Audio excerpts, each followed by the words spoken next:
Hello there, and welcome to the latest edition of DF Direct Weekly. And yes, we've done it through a combination of the passing of time and basically turning up every week doing exactly the same thing. We've done it. We've hit our 200th edition. And joining me, first of all, John Linneman, hello. Now, you're just going to be joining us for a segment here because, well, your absence from the Direct has been dearly missed. But maybe you can fill us in there. Yeah, I wanted to join you guys to talk a little bit about 200, but I've been struggling with sickness and laryngitis and all kinds of good stuff that has made it difficult to speak. And I'm still not fully recovered, but getting better. Just enough to do a segment. You're feeling better, but your voice just won't hold up. I feel completely fine now. But yeah, my voice is still rough. But I'm going to try, at least for one segment. There was a lot of concern in the Ninja Gaiden 2 Black video about your status, John, and also my management skills. How dare you? Oh no! That's the thing is, I love working for DF, and I love working for Rich, and like for real. So I actually want to get back to work. Unlike most jobs where people are like, no, I'd rather stay off. But I actually want to get back to work. So since we reached episode 200, I can say I've never had a better boss than Richard Ledbetter. Truly a legend. Agreed. And I've done a lot of jobs before DF. So, yeah. Fair enough. Also, Oliver Mackenzie, hello.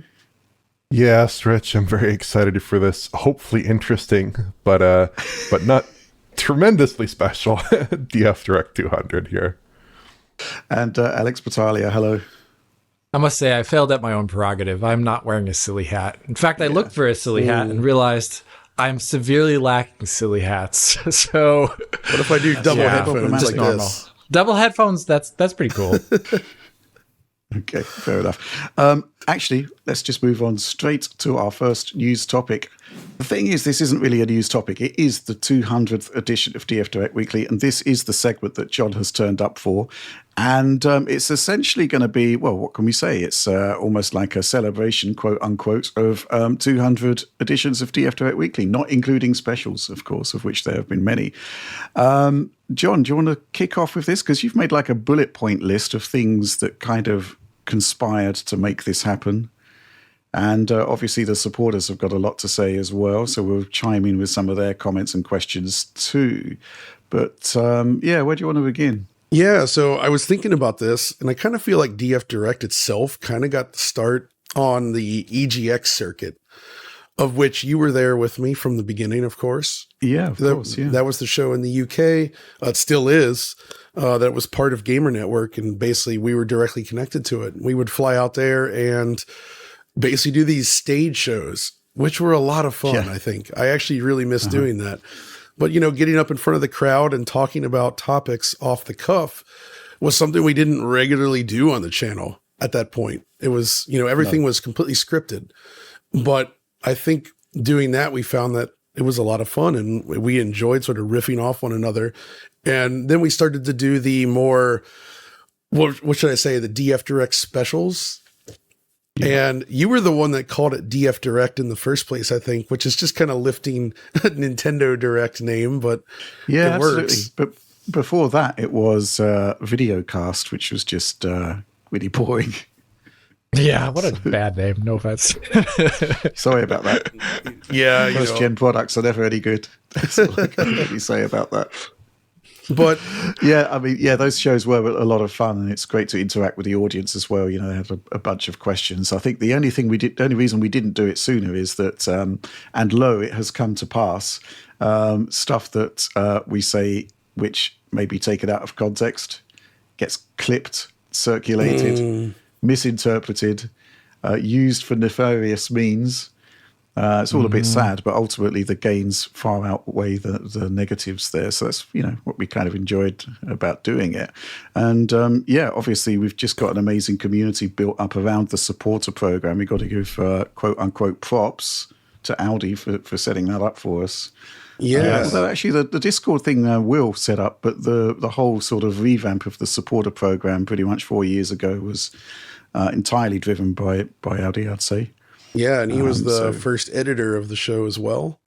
before Oliver took over, because he moved on to work full time at Limited Run Games after that. So, Yeah. but yeah, he was crucial to getting the whole show and this revamp off the ground, I think. Yeah, and absolutely. And basically saying we can do this sort of thing and people will like it because we didn't actually think it stood much of a chance, but it's turned out pretty well. Exactly. And so, man, we did a lot of fun stuff along the way, though. And I actually remember we had Audie at one of those aforementioned EGX shows before relaunching the Patreon, where he got on stage and basically said the ZX Spectrum sucks to an audience in the UK. And somehow he was able to leave the building. I'm not sure how. I think, Rich, though, you're not too fond of the ZX Spectrum, though, are you? Well, I had one for several years, and basically, if you think about this happening during like formative teenage years, and everybody else has got a Commodore 64, and it's sort of better.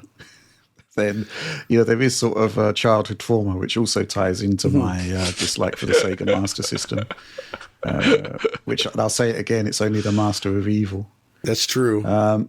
Yep. So, there is that. But yeah, that show was pretty fun because there was just a guy in the audience just sat there shaking his head. He was like, no, everything. Nope. Quite funny. Although I love my Spectrum. I remember when you pulled up to a station that had a ZX Spectrum with Manic Miner and like muscle memory just kicked in, and you're just you just did it.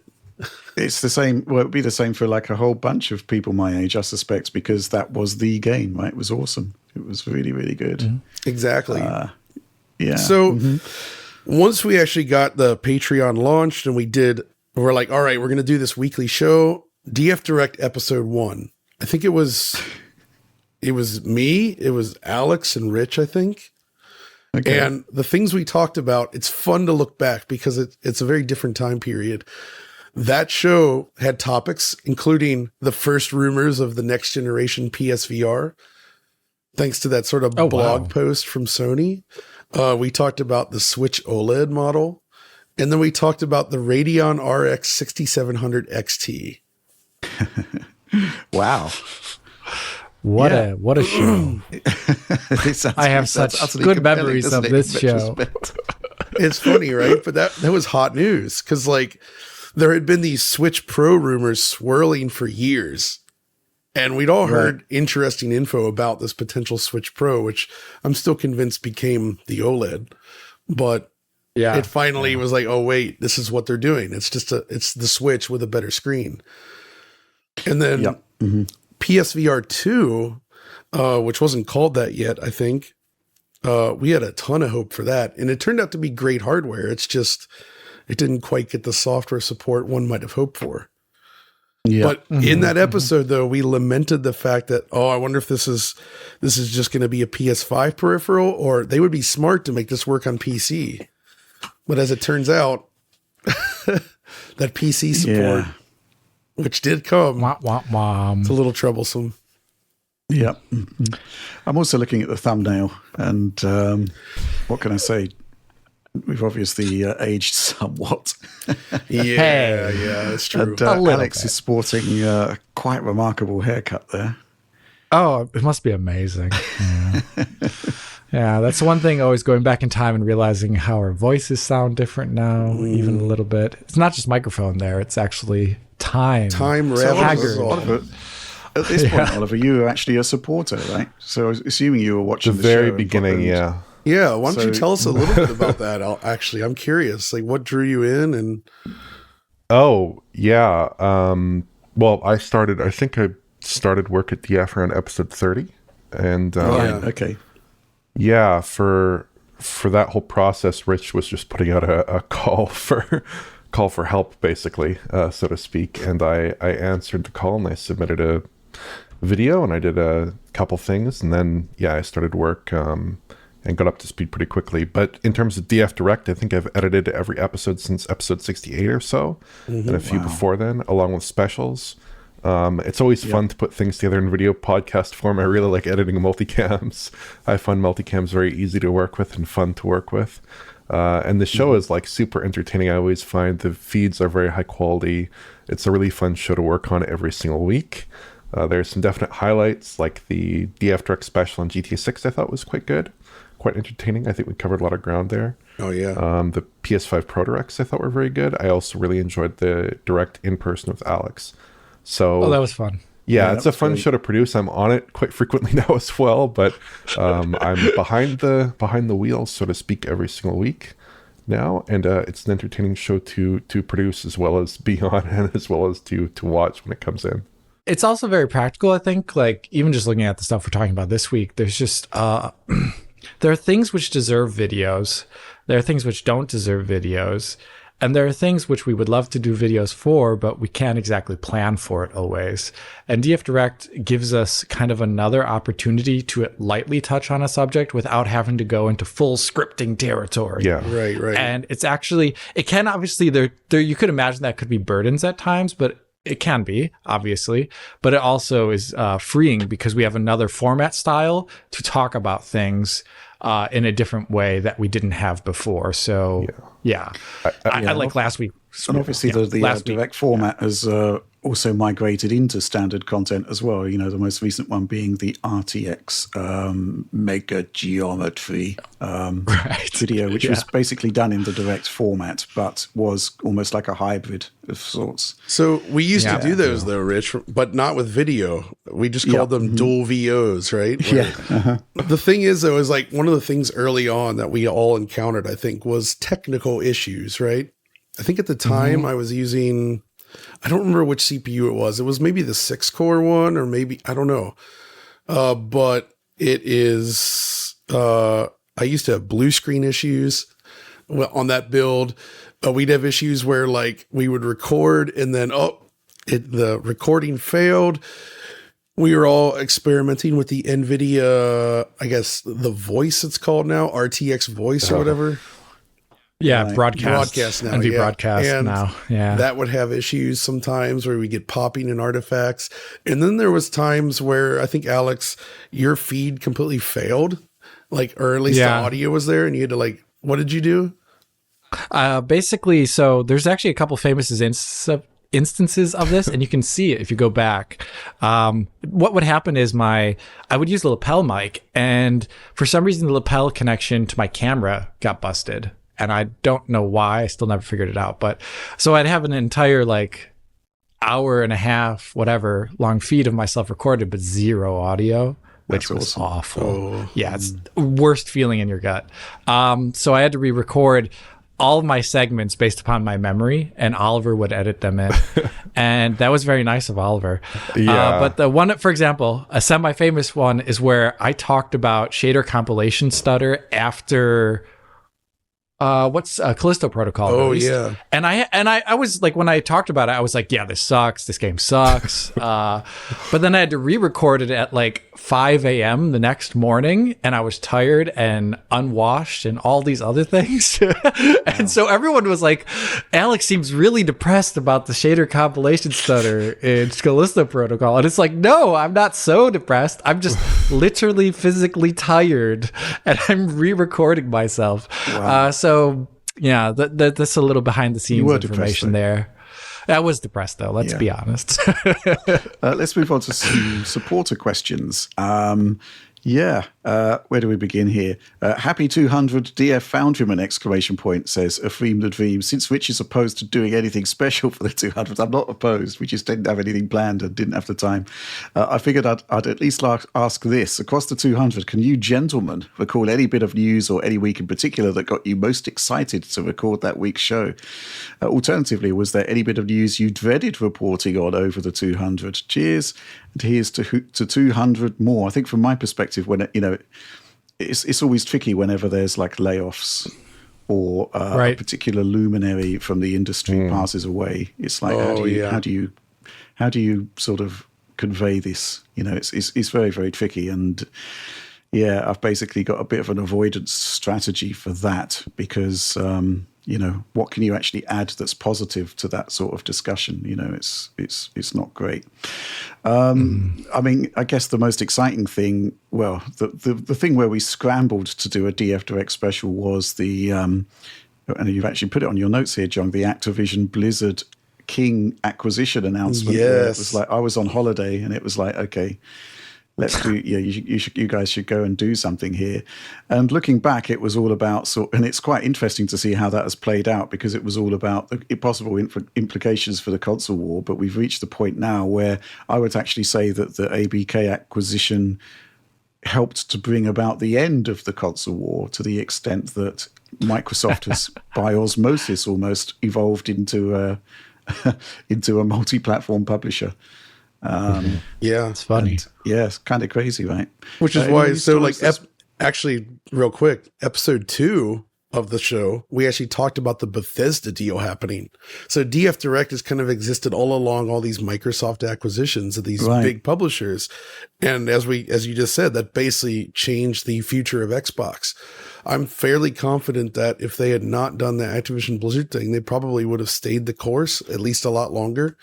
And I'm pretty sure that that's what sparked them to be like, all right, we have to go ahead with this multi-platform strategy and actually make more money here.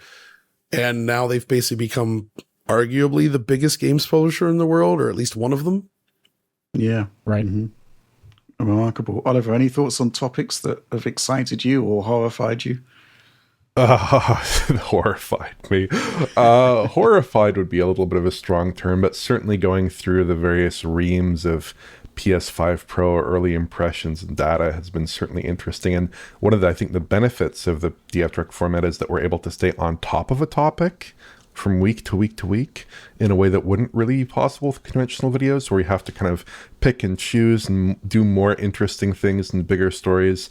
Whereas I can like delve into like, exactly how does this patch affect this game on PS5 Pro from week to week, and people generally seem to tolerate that. So that's one upside in terms of That is the like objective here. To produce content that's basically tolerated by people. just to keep me occupied comparing various patches and minutia that only I seem to care about, or I mean I thought only I seemed to care about, but our audience apparently seems to care a little bit about it too, which is encouraging. In terms of topics I enjoy, I love it when there's big showcases. I love the Jeffs. I love the various E3 events, the Xbox showcases, Nintendo Directs, etc., etc. Those are always really fun to cover, especially like some of the bigger Xbox events have been fun, like the 2024 Xbox showcase when they revealed like Doom really the Dark good, Ages, right? and they had the Perfect Dark thing, and that was just such a stellar showcase. I really enjoyed covering that. But yeah, anytime there's like a really big news event and there's stuff to talk about that's really interesting, or trailers to look at, I always really enjoy that. And it's always a good time when there's some exciting news, but also a good time when there's some controversies to touch on that aren't too hot to touch. You know, it's always fun to chat about those. I think it's a fair point that across the history of DF Direct, we've basically gone from lamenting the presentation of Microsoft events to actually thinking they're exceptionally good. Yep. Right. You know, it was basically, we've gone from a barrage of trailers with no particular context or meaning until something like developer_direct, which, gotta say it again, still think it's the best sort of show of that type that any of the platform holders are putting out. So yeah, that's quite interesting. Any particular stories that stand out to you, Alex?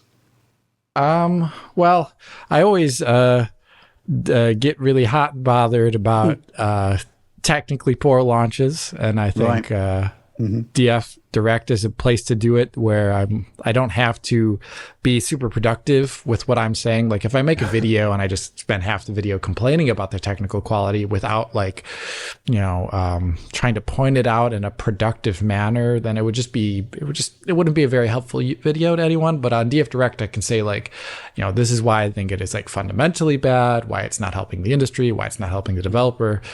And I think that that resonates with the audience, and it resonates with me because at the end of the day, I like playing games and I don't like complaining about them. So DF Direct has been useful for me for that.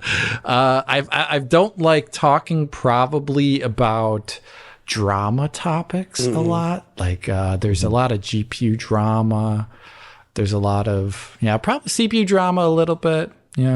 All these kind of things where I'm like a little bit more disconnected from that because I like hardware, but I'm not like tuned into hardware space always and everything that's going on there. So some of it seems a little bit dramatic to me. Yeah. And so I kind of I'm not so keen on those topics always. Yeah, I agree with you. I mean, I think the thing is that, yeah.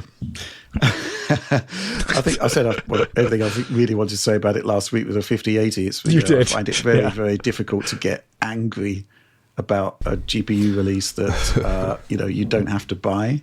However, what I will say is an interesting point that came up from SJ33 in brackets Jake. Hi, Jake. Hi, Jake. One of those in on the 200th. It's basically the concept that people might be priced out of their hobby. I don't think that particularly applies to $1,000 GPU, but there's certainly stagnation at the lower end of the market where, there's actual volume being shifted. The other thing about the drama, which is kind of interesting, I mean, to what extent does it actually produce meaningful change? Because I could look at the Steam hardware survey and, from my perspective, the 40 series lineup was generally pricey, but the products were fine. But then you look at like the 4060 Ti, which I think is probably a genuine turkey in that lineup. and it's right up there in the Steam hardware survey. Everybody hated it. I didn't think it was particularly great either, but, it sold like gangbusters. So, the question is, to what extent is it actually helpful to sort of present content in that way? That's an interesting point.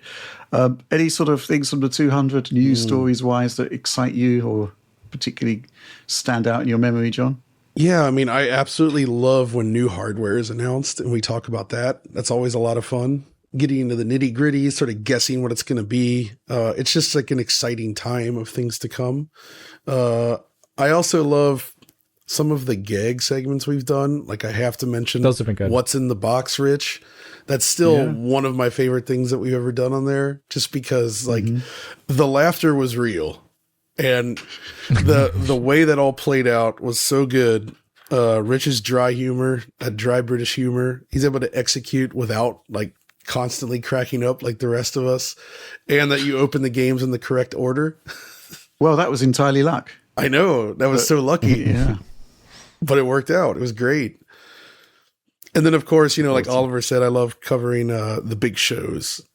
Although, obviously, when we started doing DF Direct, everything mostly had shifted online, right? So less chances to actually go to the show, which I miss. I like doing that. Yeah, I agree. I mean, we've done some Gamescom stuff, obviously, but, you don't get to see everything that's at Gamescom by being there, which is kind of ironic. But I really enjoyed Alex and Oliver's CES stuff this year. We don't typically go, but we went because of the 50 series stuff. And just generally that whole experience and the content that came from it was pretty awesome. And the concept basically that we're in the vicinity of people that are actually creating these technologies and you can stand about and talk with them is quite a remarkable thing. So that has value for sure. Let's take a couple more questions. This one from Diehard X86. Congrats on the 200th episode. I appreciate you wanting to be humble, but it's no small feat reaching this milestone for any YouTube channel. You should celebrate it even if it's in private. Yeah, we'll have a private celebration later. All of us in different parts of the globe. Rich is going to finally pop open that Mortal Kombat champagne. Yeah, that has to open at some point. The true finishing move. Does it? Well, it would finish me. It's like 30 years old. Yeah, champagne isn't one of those things that ages so well, right? No, it's more like 30 years old, Rich. Wow. Oh my God, don't say that. Okay. Mr. Bespoke asks, hello, DF double exclamation point. Congrats on doing a whopping 200 chapters of Digital Foundry Direct. Would Alex be willing to reignite the Crisis Shrine in celebration of this magnificent achievement? Thanks, and here's to another 200 episodes, exclamation point. What is the status of the shrine? Because obviously, we've not heard anything about Crisis 4. There's a wavering of faith. Yeah, faith is being tested at the moment. Like that 2,000 year span between Jesus, resurrecting and all that. It's like that right now. And sorry, Jesus resurrected in like 3 days. 2 days. Yeah, I know, but like the second cup, all that's, either way. So like, that's me right now. And I'm looking at the shrine. It's up there right next to, you can't see it, but Prophet's up there too. That was a wonderful gift. When I visited Crytek. They knew that I liked Crysis a lot, so they gave me the Crysis 3 book. They gave me a Crytek, I don't know, some other Crytek stuff. We got the really demo for Crysis 1 on disc, I think. Yeah. Oh, yeah, you're right. Oh, I've got that. Yeah. And also, of course, Prophet as seen in Crysis 3. Okay. And really cool stuff. But the shrine's over there, and I just don't light it all the time. I mean, it's a fire hazard. That was an awesome video we did there, right, Alex? Kind of in direct style, the visit to Crytek. It was a direct style video, except with some really good editing. Oh yeah. I did the fake that was you. with the visor overlay as we approached hallowed ground. Amazing stuff. There are some particularly enjoyable reactions from Alex in some of the directs. I think that's fair to say. Yeah. And but nothing will ever beat the thing we didn't film, which was the 2018 Turing reveal at Gamescom. Where Jensen's up there talking about ray tracing, and Alex is literally sitting there slack-jawed, smiling. I never seen it. Yeah, it was amazing. He was sitting right there. It was sick. It was your first. I think Oliver got a taste of that though. Like that was my first event, and it's ironic that also I think Oliver's first DF event was also another RTX styled thing. Yeah, but Oliver got a taste of that where I was just like all over it. Alex in front of like that mega geometry demo, that first one with the dragon was quite intense. I will say, drawn like a moth to a flame to those RTX demos, and he was very, very visibly compelled by them. It was quite clear in the moment. Probably some good raw audio there. Let's take another question here. I've been listening/watching older DF Directs over the past few weeks. This is from perfect_organism. Rich, your setup has not changed. What # setup goals do you have for 2025? Well, it has changed a bit. There's, but it is basically the same location. I have to move house, I guess, to do anything different there. I've changed the lens on the camera and changed the camera, but that's kind of about it. This one from Will.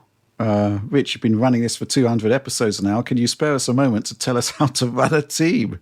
How to keep them task orientated as well as happy? Well, essentially it's, a management style combination of Palpatine, Doctor Doom, those kind of luminaries. But Picard. Seriously, it's basically every week on the Patreon, we have like a news update, which is written in the wake of the content meeting.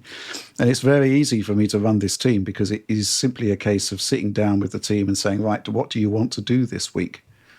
And that's the key, right? Basically, in terms of how you keep people task orientated as well as happy, the key is to let them do what they want to do. And it's a privilege to be able to do that, actually. It's very rare that you actually have to, I'm going to say it again, quote unquote, manage a team.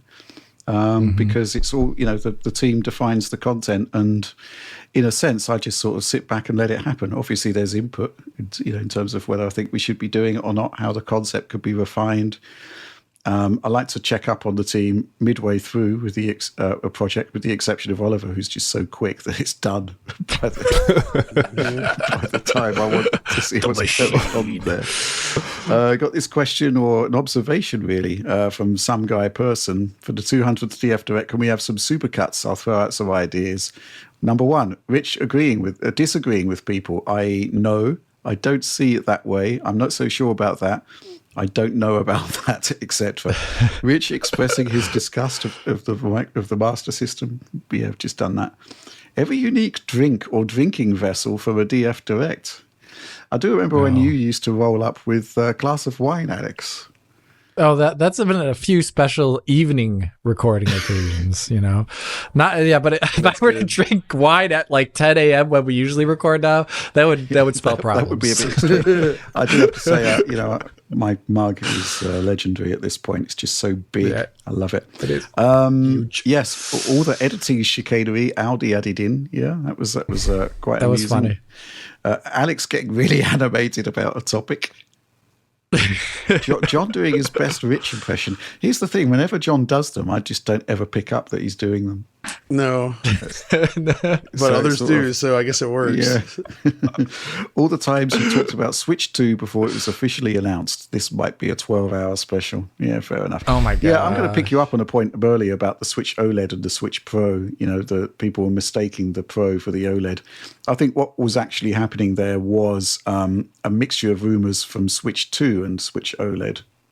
That's very So, possible, you know, actually. Yeah. Because the Switch 2 has been in development for so long, and the T239 leaks go back to the Switch OLED rumoring period. True, so I just true. think it was. There are some things Right. though, like the development kits that went out that we heard about and then Yep, seem yep. to get pulled back in again. But yeah, that's all sort of a bit of a mystery. Maybe there'll be like a statute of limitations where people can talk about that at some point. Yeah, but 200 episodes and more to come, hopefully. Final question, actually, and I'm going to have problems with pronunciation here, but Clay R says, "Happy bicentennial. As this momentous occasion has managed to arrive with minimal fanfare and planning, instead I ask what celebration will be in store for the bisequential?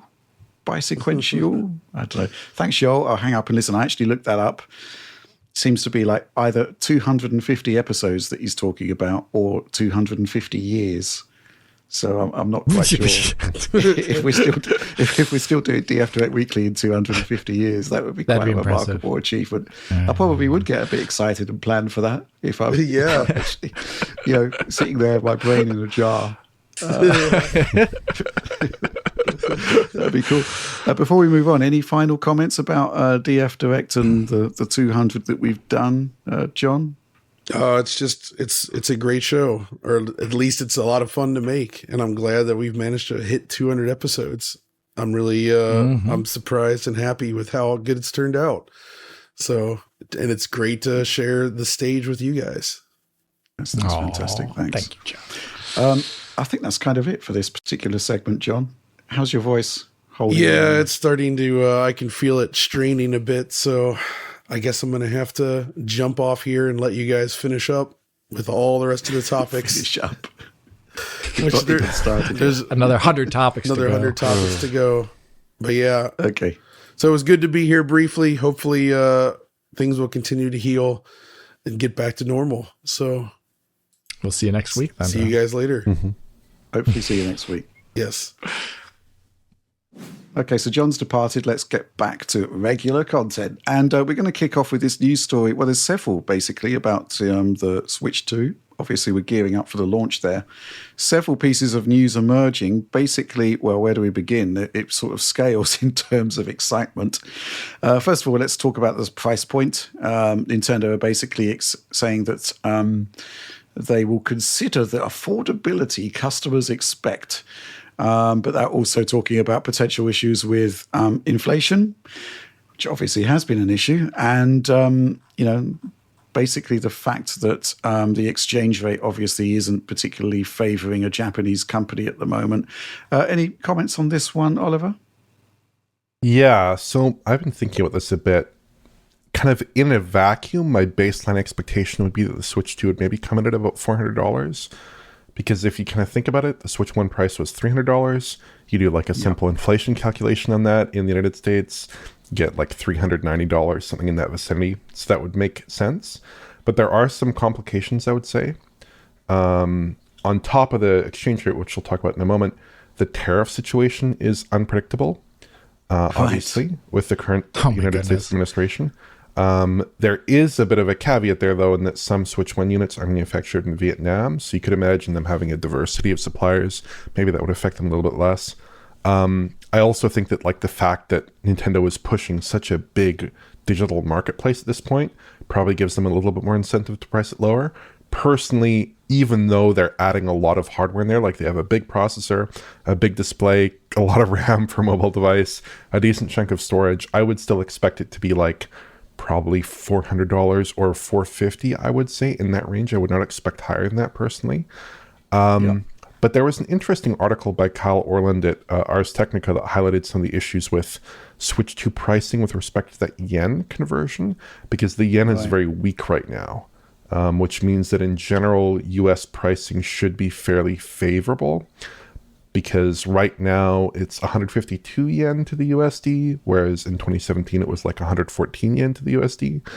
And that puts Nintendo in a tricky situation where if they want to price the console kind of quote unquote fairly for the Japanese market, that would mean setting a pretty different price in inflation, in exchange adjusted terms relative to the American price, right?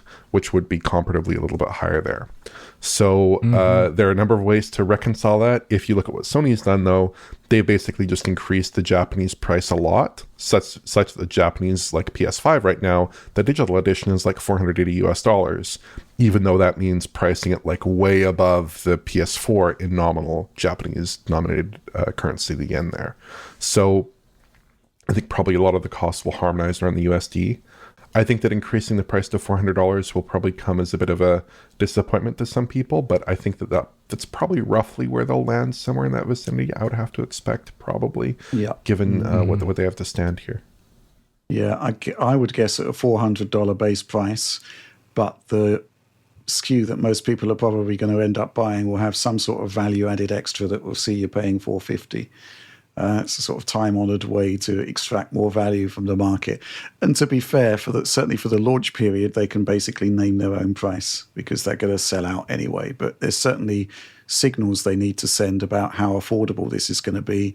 And I suspect this is maybe one of the reasons why we've almost certainly got a Samsung processor in there. They probably got a really good deal with Samsung in order to keep prices down because, you know, the cost of silicon is highly problematic, which is one of the reasons why, you know, PlayStation 5, Xbox aren't really that much cheaper than they were when they launched like almost 5 years ago now. So yeah, that's interesting. So there's other things that have been talked about. Obviously, Nintendo are saying that support for Switch 1 is going to continue. That's kind of like a given. I'm kind of curious, Alex, whether you think that that's going to result in some sort of element of cross-gen development. I think there will be titles that straddle the generations. Nintendo itself has done it in the past. The question is whether it's going to be sort of as all-consuming to the same extent as it was to PlayStation 5 and Xbox. I mean, most of Nintendo's game ideas, from a technical perspective, they've been things that can run on dramatically less powerful hardware in general. Yeah. And the scaling there kind of exists to be 30 and 60 FPS on one platform from the CPU perspective, I would imagine. You look, for example, like at some of the most recent, more troublesome titles in performance on Switch. They seem somewhat configuration issues, CPU speed, memory speed, all things that Switch 2 is going to be a lot better at. And I see there could be easily a lot of just the general Nintendo ideas. They're not making like massive, super high detailed first person games or something like that with physics everywhere or something. You know, they're doing kind of like game concepts, which you can imagine running on a variety of hardware. And I think that lends well, other than for example, I don't know, like the next Zelda, whatever that may end up being. I could imagine them they kind of already pushed the hardware a little bit too far this time around. So I imagine that could be something that would be exclusive to the next gen console to really also bolster the numbers of people wanting to buy it. And just really briefly on price, one thing I was looking up was whether or not 400 is reasonable price for a gift for a child, for example. Right. And I looked up, because, you know, like if you think like the Nintendo console as something that you give as a gift to a child, it's something that's existed for a long time now. And I looked up the price, for example, of a new child's bicycle. It sits between like 400 euros and, 550 euros for a brand bicycle here in Germany, for example. And I could really easily seeing a Nintendo product filling that gap. You know what I mean? So that all seems reasonable with inflation. Mm-hmm. Cross-gen, Oliver, what do you think? Well, I'm sure they'll have cross-gen to some degree. I was actually looking this up earlier. Right now, the Switch 1 lineup for 2025, the things that are penciled in are a Xenoblade Chronicles X or Cross, however you want to say that, remaster for earlier this year. And then you've got a new Pokemon, I think Z to A, and then Metroid Prime 4. So all those for 2025. plus a Switch One Focus Direct at some point, perhaps this month. People have talked about that as well. So I'd expect to see like at least one or two other smaller scale Nintendo games to fill out 2025.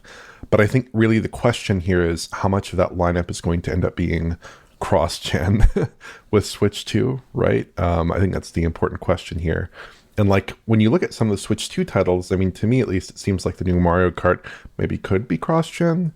And then if you look at it from the other direction, you know, maybe the Pokemon or Metroid Prime could be cross-gen. I think in some cases you can look at some of those games and think, well, they would really benefit from a Switch 2 boost. In other cases, maybe you're thinking like in a Metroid Prime 4 situation that it probably is faring reasonably well in the original Switch hardware without a boost, although it would be nice to have it on the Switch 2 hardware.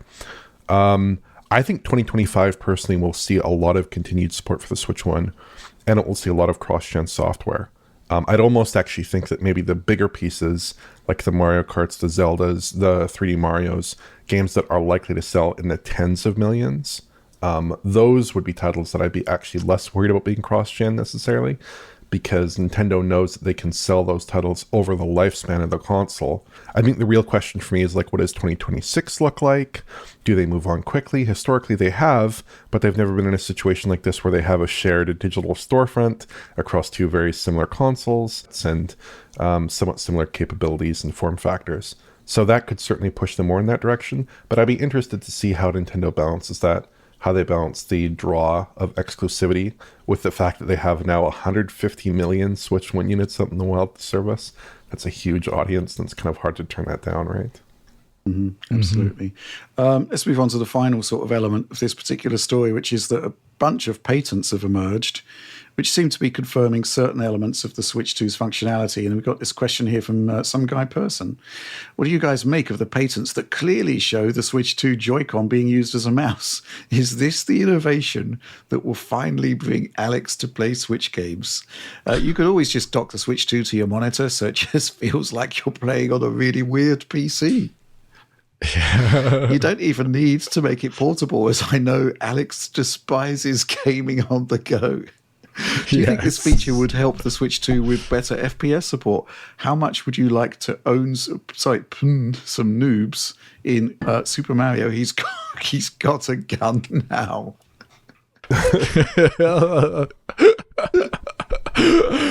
Yeah, this is great. Yeah. I don't think this pushes me any way towards using a Switch because I could always, I've got a Steam Deck, which you could also attach a mouse to. And in fact, I've done that before, but I realized, why am I doing this when I could just be playing at a much more powerful PC? So it doesn't change any of that. But I think it's just, in terms of innovation, it allows for very different style types of games. Like the stylus games. I think the DS was actually brilliant for the stylus. And, games that were designed around the stylus could also work potentially even better with a mouse. And it also plays very well, I think, into the general idea of just the way most people interact with mobile devices today with touchscreens and whatnot. The idea of like directing something in a linear manner, like linear one-to-one movement with your hand versus the way a controller does it, which is it's like multiple angles of I don't know how you would say it, like it's an obfuscation of what you really want to do, actually. I always feel like with a controller. So I feel like it's great for all those things. I can imagine just so many different types of games being enabled by the ability to use something more like a pointer than a thumbstick. So I'm excited for what potential that leads developers to use it for. But at the moment, until I see games, I won't say I'm super excited. Right. Okay. So, yeah.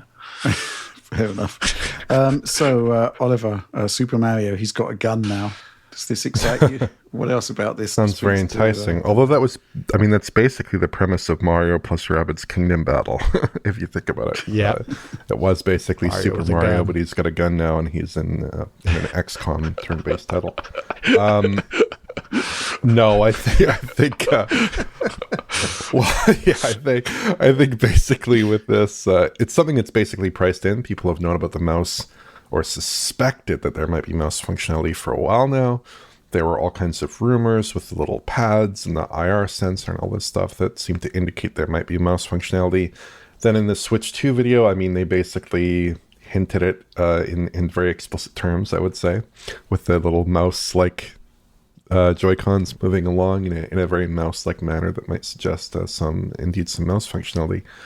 I'd suspect that it will probably be used for games like Mario Maker. That's what I would think. A lot of games like that, specialty modes in games like Mario Maker.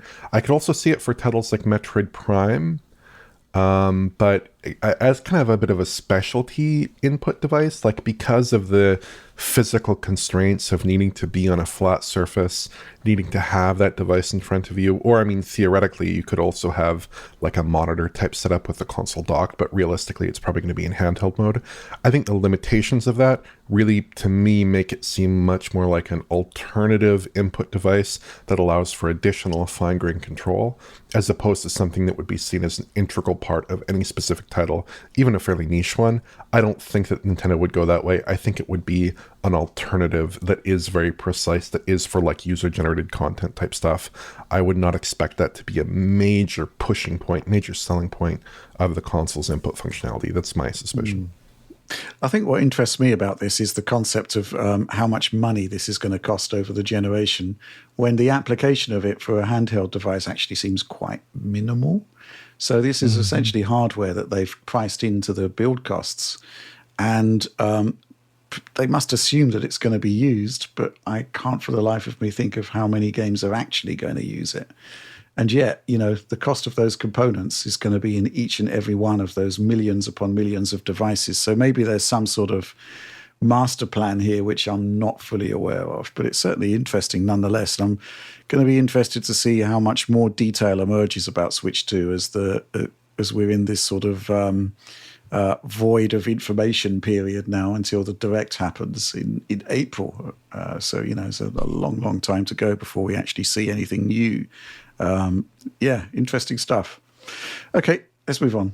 Okay, so this week we actually saw some teaser reveal footage of the next Battlefield game from Electronic Arts, which is hugely exciting, I guess. Thing is, we didn't actually get to see much at all of the game. It was basically a teaser reveal.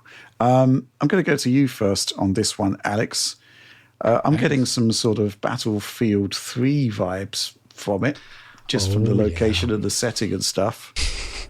But and the music, you know, I mean, it's got that blah wah in it. You know, everyone knows the Battlefield blah wah that started with Battlefield 3. But yes, is that your technical appraisal of the footage? That's my technical appraisal. Yeah. Okay. I was looking through the footage, and I was trying to look for something that I hadn't seen before from like a visual rendering perspective, and unfortunately, it's like each length of footage is probably like 50 frames, like less than 1 second for most aspects.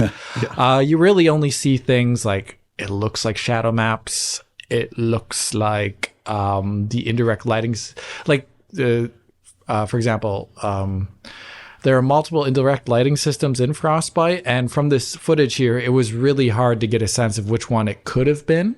They have a version of Ray Trace GI, but they've really only showed it off, I believe, in maybe like, what was it? There's a football game, right? Right? Isn't there like a football game, like a college football game? Excuse me. I don't know, but like something like, and here the footage, it doesn't lend essentially good evidence to any really great thing other than very basic rendering paradigms. And as a result, I wasn't too interested in that. But the one technical thing I did see that I would say Battlefield has been sorely lacking for a while has been any sort of larger scale physicalization in the environments. Yeah, it has a little bit of it in Battlefield 5 occasionally, but you know, they show very specifically a person firing like a rocket propelled grenade at the front side of a building, and a lot of stuff starts falling. What that actually looks like in game and gameplay and how it's done, I don't see anything here that points at that, but I found that at least interesting, and I'm willing to pay attention to Battlefield again in the drum up to release, if that is the direction it's going in, which to me is a little bit like older Battlefield. And I say older, it's actually more like mid-gen Battlefield because Battlefield 2 is actually like the start of like the modern era. I think that interests me. I just really hope that they don't do some things that they've done in Battlefield games before. Like, I'm going to be honest with you, I think the whole like operator thing is really dumb. Classes make way more sense. Classes that also have great distinctions, like, and don't always have to be powerhouses. This is like, it's all like things changed when obviously games were more influenced by the way Call of Duty does its balancing, and Battlefield was definitely influenced by it. And it lost some of its uniqueness as a result of that. I also would really like to see a return of faction-specific weapons, something that I think I can't even remember the last Battlefield that had faction-specific weapons, but they don't usually do that. And those are things that I actually like, where not everything always has to be, the exact same across, but rather you have, counters and soft counters and stuff like that. So I prefer that type of game balance. Oliver? Yeah, I would certainly concur with the idea that going back to a Battlefield 3 specific setting is very appealing. And you even have some of the same like visual identifiers, like the glitching transitions, the music, the dust and grime on the player camera. That feels very distinctive of that Battlefield 3 era of Frostbite, of what they were doing in that title. And I would agree that one big emphasis there is destruction. Like, you see the pillars that are sustaining chip damage in one shot. You see large-scale building destruction with lots of like physicalized bits to it. But it also does seem like, I was going through this trailer and I was taking a bit of a closer look at it. It does still seem like the kinds of structures that do take damage are delineated and a little bit more limited. Like, when you look at the road in one shot, it sustains an explosion. It looks like a big explosion. There's some rubble and dust that's thrown up. But if you look, the surface of that road right after the explosion is looking unscathed there. So it looks like maybe there's some surfaces that have some deformation to them, like some terrain that has some deformation to them, some buildings that can be taken down in various ways, perhaps scripted ways, depending on the amount of damage they've sustained. But it looks to me a little bit more, I could be wrong, but it looks like to me a little bit more like that prior Battlefield model of destruction than something that's like obviously pushing out something new. I mean, that's so brief. I'm stretching it about as far as it could be stretched here, but that's my impression possibly. I'm not seeing anything too new. In terms of the rendering, I think it looks really good. In 2042, there was a step back in the density and the detail of the environments, I thought, relative to something like Battlefield 5, because of the fact that game was cross-gen and because of the fact they were pushing out 128-player matches. Here, it looks more intimate. The scale is a little bit brought back, and the level of detail, I think, is much stronger. And the density of those environments, the art in those environments looks much better, I think. There's going to be some question here. Are they going to target 128-player matches? Is it going to be 64-player matches? Is it going to be more limited types of matches? I mean, they can vary this based on the game type, of course, but I think that also has some instruction for how dense they can build out these environments and how intense they can go with the art there. In terms of like other techniques, I don't know. I was scrubbing through this trailer just like you, Alex, and I was looking for like signs of ray tracing. I wasn't really seeing too much that would push me in that direction necessarily. Like, there's no shadows that's cast by the gunfire or anything like that. I noticed that. There's nothing really that screams RT here, but there are like 7 shots here, so it's hard to be dispositive. I'd also think probably that this would be a 60 FPS game on consoles based on the history of the Battlefield franchise. Going back to Battlefield 1, they've all tried to target 60 FPS on the consoles, and we haven't seen RT on Frostbite on 60 on the consoles, except for in Dragon Age on PS5 Pro with RTAO. But certainly on PC, or maybe on a console 30 FPS mode, I'd really want to see some form of ray tracing here. I'd love to see the return of ray traced reflections in a mainline Battlefield game. Yeah, since Battlefield 5 introduced ray traced reflections to the world, and then it was taken away a little bit in Battlefield 2042. I'd love to see that. I'd also be curious to see if they do stick with checkerboard rendering on the consoles potentially, or if they move to FSR, PSSR. Those are all interesting questions. But in general, I mean, I love the Battlefield games. I'm quite excited for this one. I think this looks really, really appealing. I love the setting. Battlefield 3 is like my favorite Battlefield game, so going back there really gives me some excitement for sure.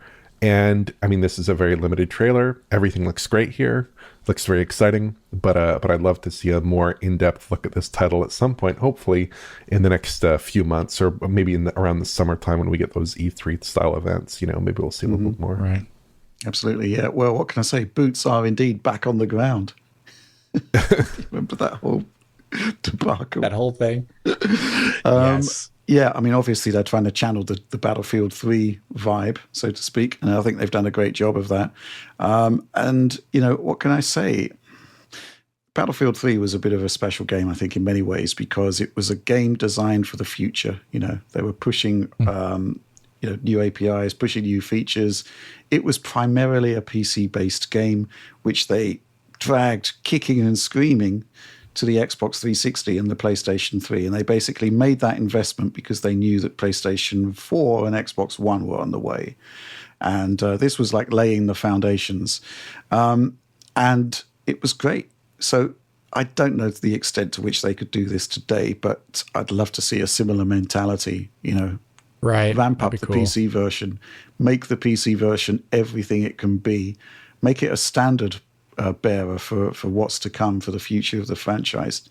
And console versions, the way things go these days, you can sort of intelligently scale down and probably keep 60 frames per second. But, I just think you've got to, if you want to revitalize this franchise, you've basically got to go back to the roots, what made it special to begin with. And what made it special to begin with was basically the almost unlimited possibilities of the PC format. So that's what I'd really like to see here, but I'm not sure we'll get it. We'll see. It's EA, Yeah. They're EA-ish. Okay, let's move on to the next topic. Monster Hunter Wilds, there's apparently an open beta running. There's also a PC benchmark also available now. And, you guys have played it. I haven't had the time. Alex, do you want to start with the benchmark? Because this one has been contentious since the open beta a while back about performance. Yeah. The PC specs are, if Roger Moore was still with us, the characteristic eyebrow raise would be in full effect. What do you make of it? So, yeah, I think the controversy here is mainly about the specs and the performance that are to be expected. And I think the glaring issue that everyone seems to focus on is this.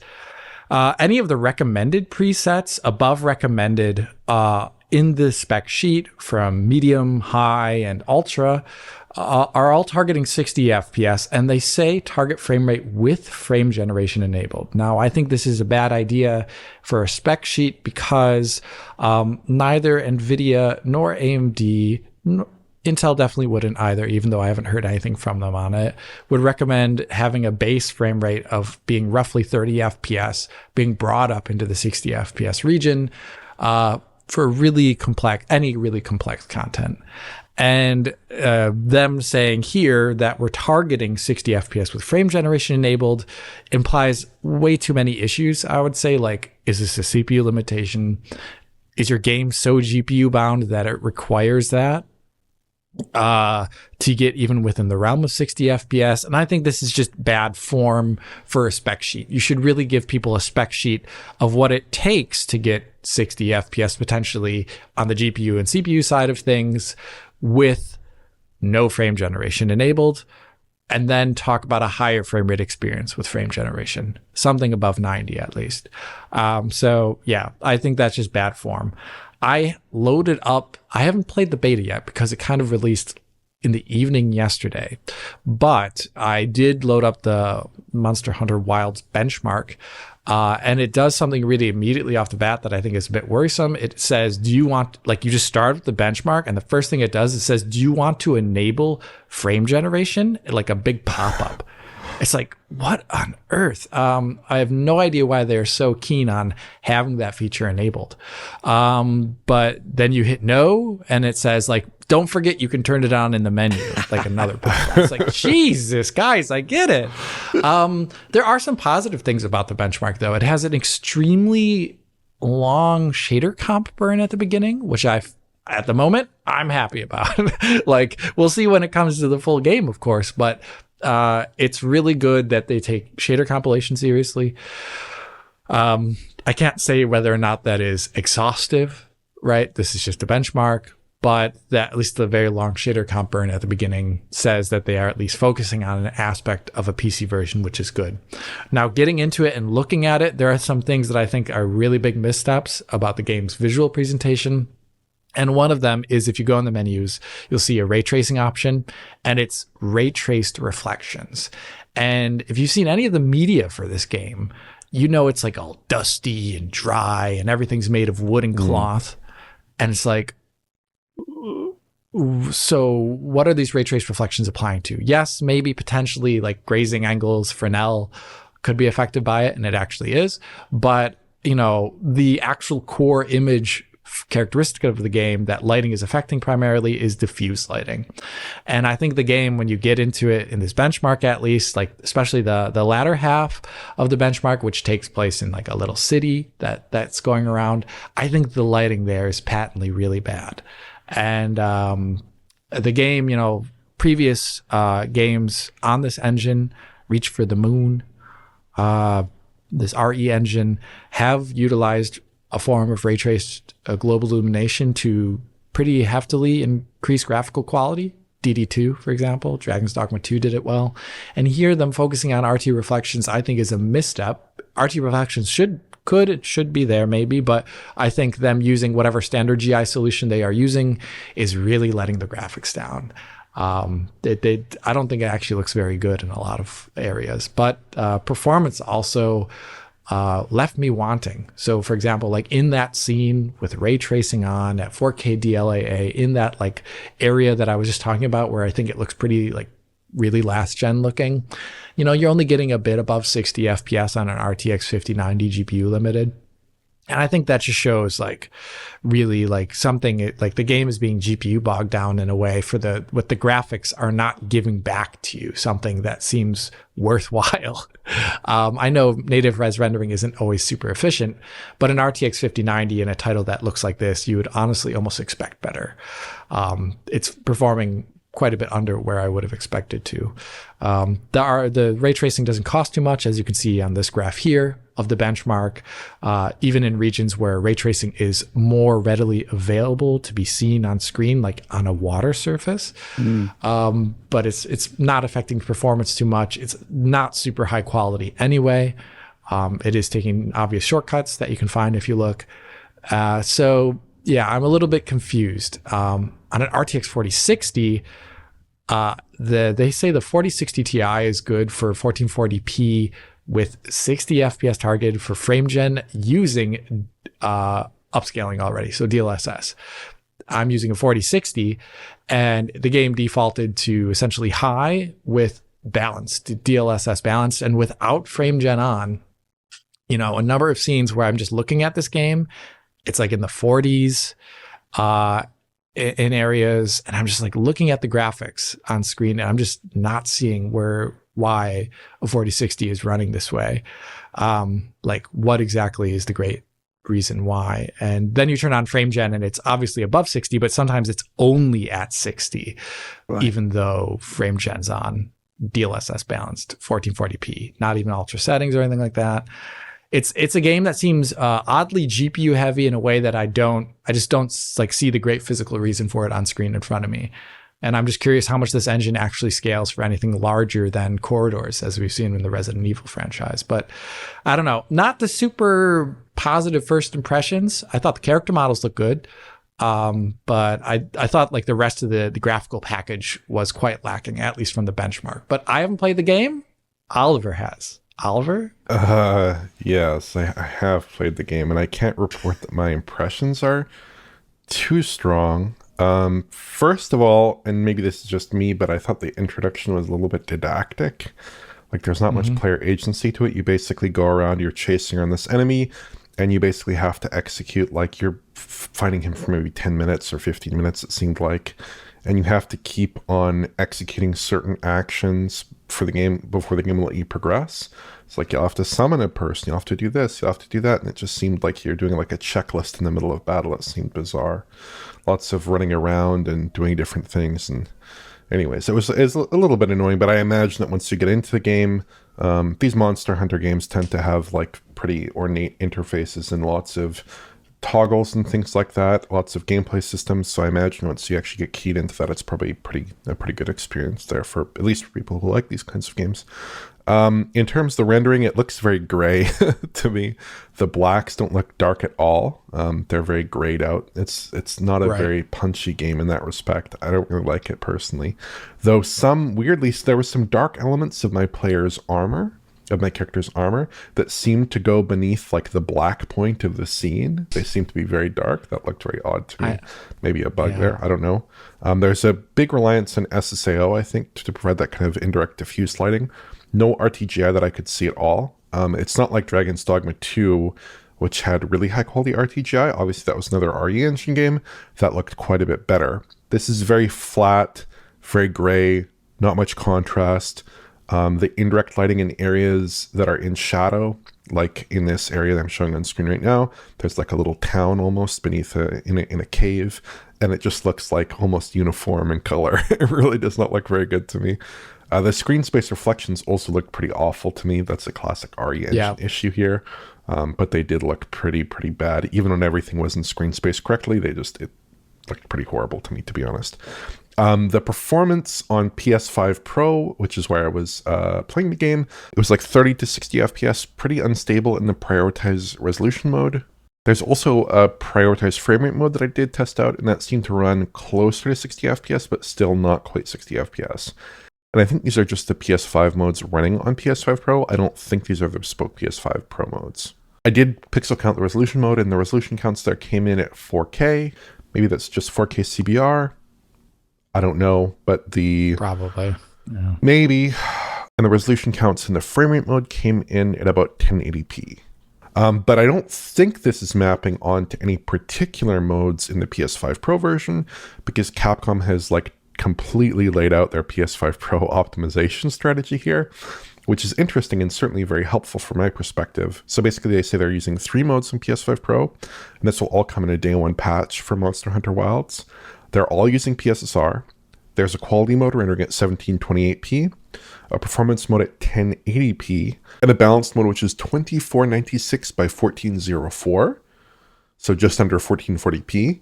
I will note that earlier yesterday it said 1920 by 1404, which would be non-uniform, but I think that was just a typo.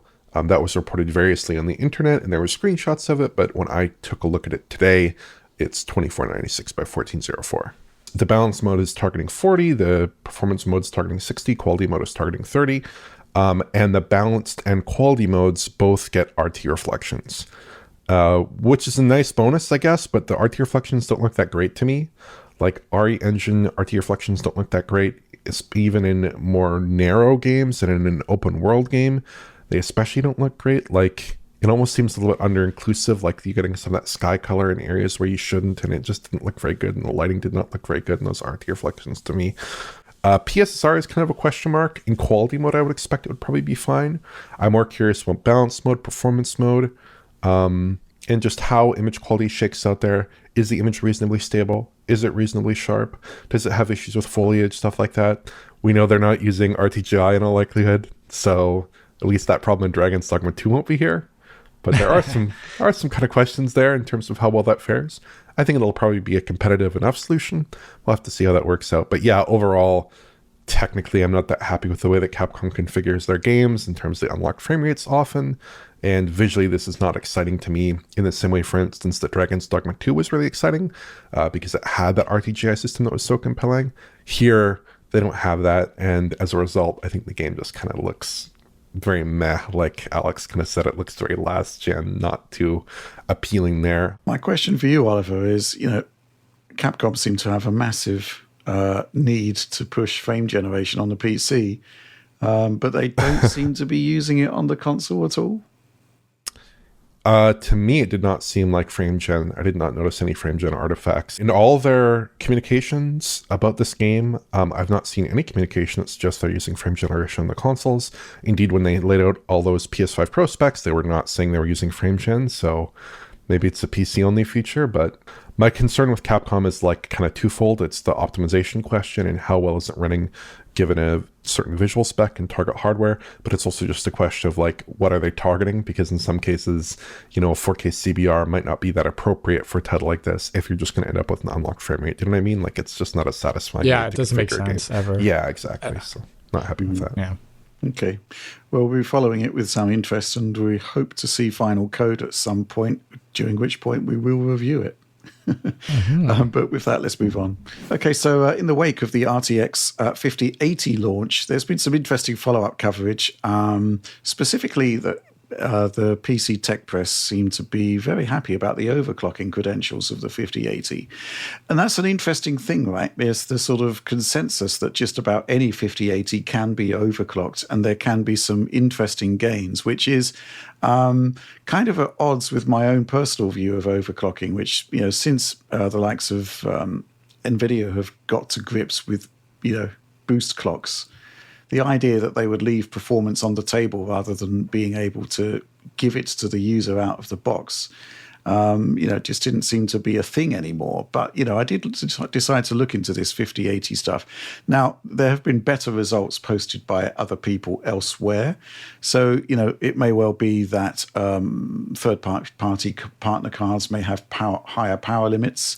There may be simply the case that different silicon reacts in different ways. There may be the case that I just didn't push it hard enough.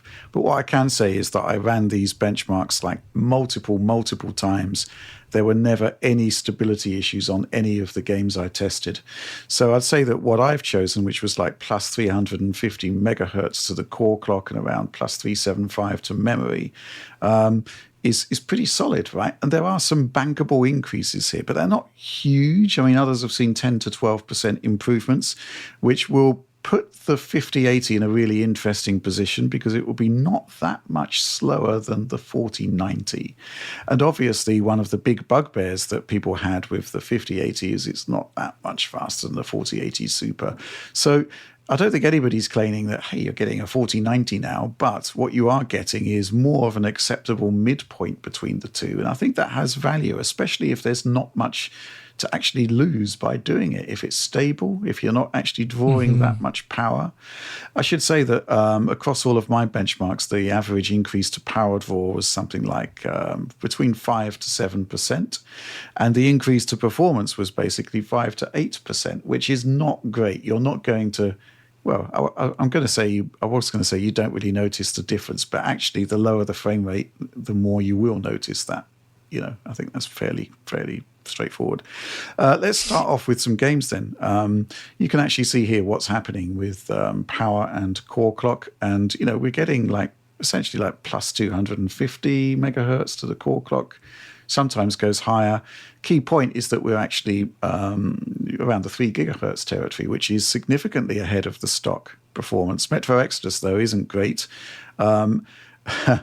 Stock, the 5080 is just 7% clear of the 4080 Super, which is kind of nonsensical, but that rises to 14% with overclocking. 4090s, like at stock, massive 30% lead. That drops to 22% with overclocking. And if we look at things, you know, from the 4090s perspective, the overclocked experience, 82% of 4090 performance. We only got a 6.5% increase to 5080 performance with that. So, you know, not game-changing, but interesting, I guess. That, what can I say? Alan Wake 2, though, a bit more interesting. This is on high settings with low RT, which is essentially Alex's optimized settings for Alan Wake 2. And at stock, the 5080, 15% faster, but that actually rises to 23% with the overclock. So there's this kind of, you know, the overclock's only adding 7% of performance, but, you know, the sort of headline figure in terms of comparisons to the 4080 Super suddenly looks a bit more favorable. The overclock gives you 88% of 4090 performance. And it's the 4090 is only 14% ahead at that point. Now, there's an interesting thing here. Obviously, the 5080 is notionally a lot cheaper than the 4090, but in the real world, because of the scarcity of the device, it's actually way more expensive than a 4090 would be at the moment. It's kind of crazy. Let's have a quick look at Dying Light 2. The stock 5080 is 17% ahead of the 4080 Super, which is on the upper end, right? It's actually 27% faster with overclocking. So again, the concepts that you're kind of too close for comfort with against the last gen products, there's actually sort of clearer water here on titles that are generally a bit faster anyway. We're getting 89% of the 4090's performance here. So, on paper, that's good. But again, it's only coming from a 7% increase to base performance. So I'm finding it really interesting, this whole perception of percentage differentials, because, from my results, they're relatively conservative to what others have posted. But they do sort of change perceptions in a way that doesn't really tie in with a 7% increase to performance. Kind of nutty. There's some other ones here which we could use just as B-roll while this is running, but they all tell pretty much the same story. There are some interesting ones outside of the norm, though. Indiana Jones in our test sequence here doesn't actually see much difference from the stock 5080 over the 4080 Super. It's just 9% faster. It goes up to 17% with the overclock. The 4090 wasn't actually that much faster than the 5080. Now, with the overclock, we're getting 90% of 4090 performance. But all of that, again, it's coming from a 7.8% differential. So you've got this weird sort of balancing act between those two products. But a tiny difference in performance relative is actually sort of changing perceptions. There are some really weird scaling results generally. Black Myth Wukong 4090 is actually not that much faster, 14% faster than the 5080. That drops to just a 5% differential with overclocking. This one, we got an 8% boost from performance there. But yeah, we're getting 95% of 4090 performance because of that. It's kind of nutty. I'm also going to talk about Forza Horizon 5, which Alex and I were talking about earlier. That's kind of bizarre, isn't it, Alex? I mean, the whole sort of benchmarking scenario with Forza Horizon 5 has been weird from day one, because based on power consumption, we're getting nowhere near the throughput of the card. Here, what we're seeing is that, weirdly, the 5080 just stock is 21% faster than 4080 Super. That rises to 28% with overclocking. And we're actually 2% ahead of the 4090 now.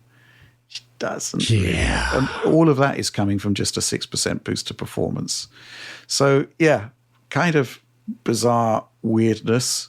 I think the only thing I can really take from this is that percentage differentials and the perception of them are kind of interesting. And I just think that if this product could have hit 3 gigahertz on the core clock stock, the perception of the product might have changed a bit.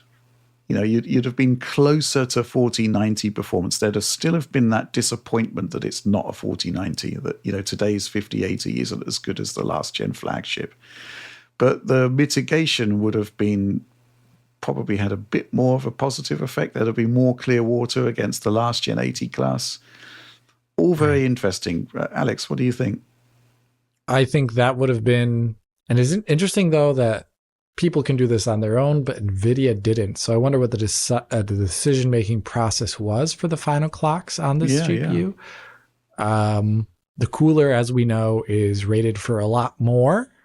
It's a little bit different. I don't think they'd use the liquid metal on the 5080. No, they don't. No. So it's the vapor chamber there instead.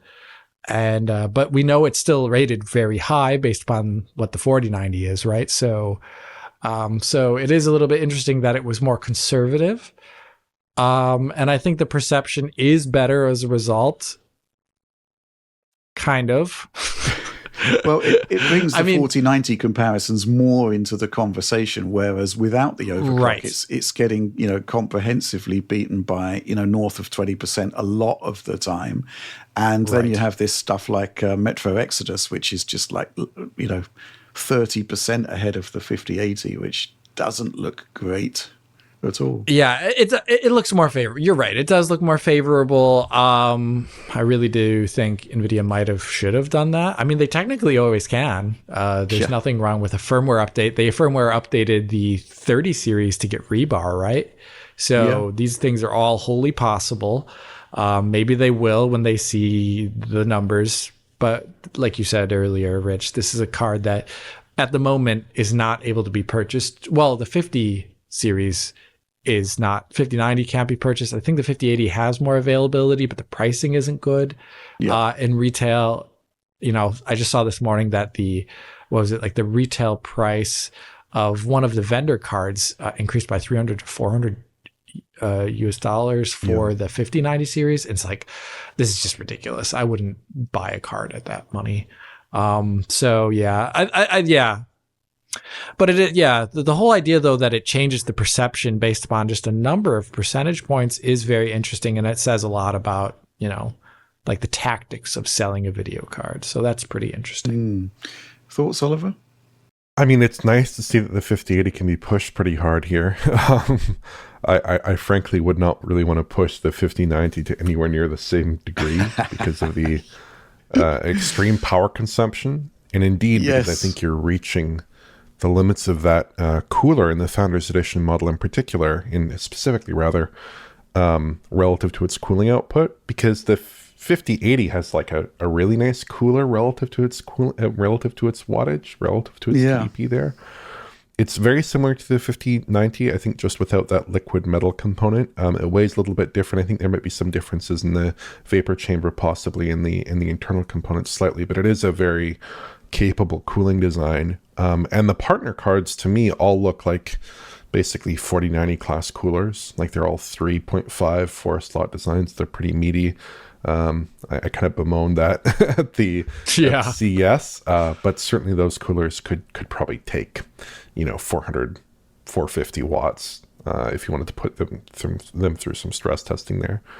But yeah, in general, like it kind of seems like arguing about the price performance of these cards is very academic at the moment because there's no availability of these cards. Right. And now there are price increases in the US for new stock of 50 series cards because of the tariffs. That's also not great. I saw that MSI, like Alex mentioned, was increasing the prices of their whole line by like $200 for some cards. It was a very extensive price increase, and I believe that applies to new stock potentially because of those tariffs, which is unfortunate.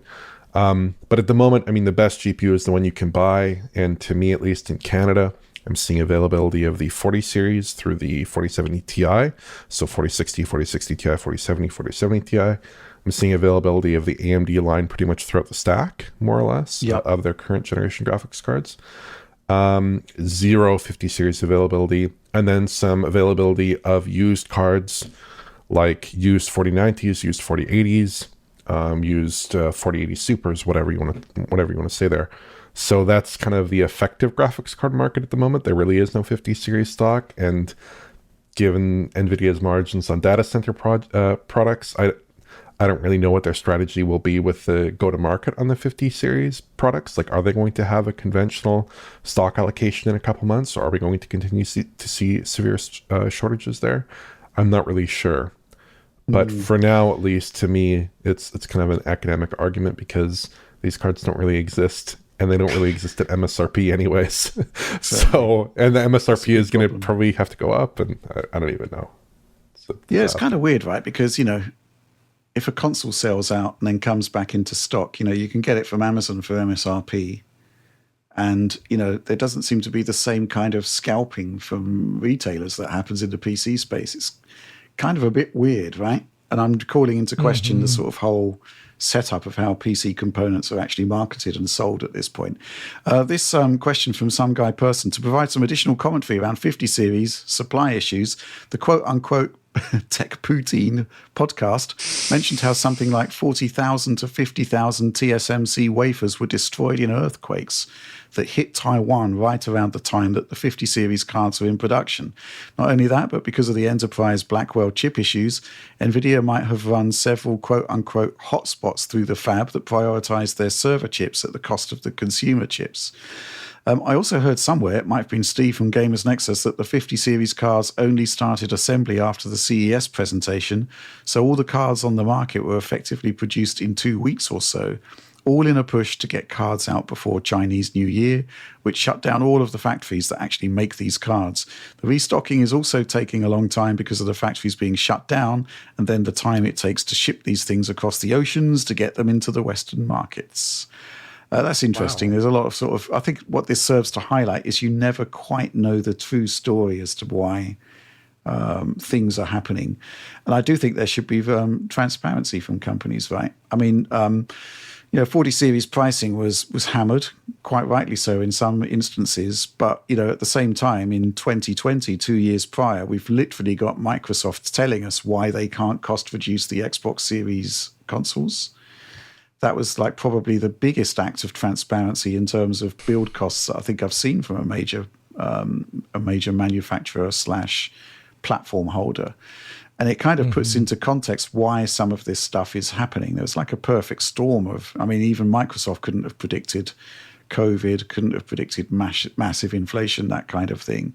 There's never really any attempt from any of these companies to justify the prices. It's just right, this is it, it's happening, live with it. And if there have been like 40 to 50,000 TSMC wafers destroyed in earthquakes, that's kind of news that consumers should know about, possibly.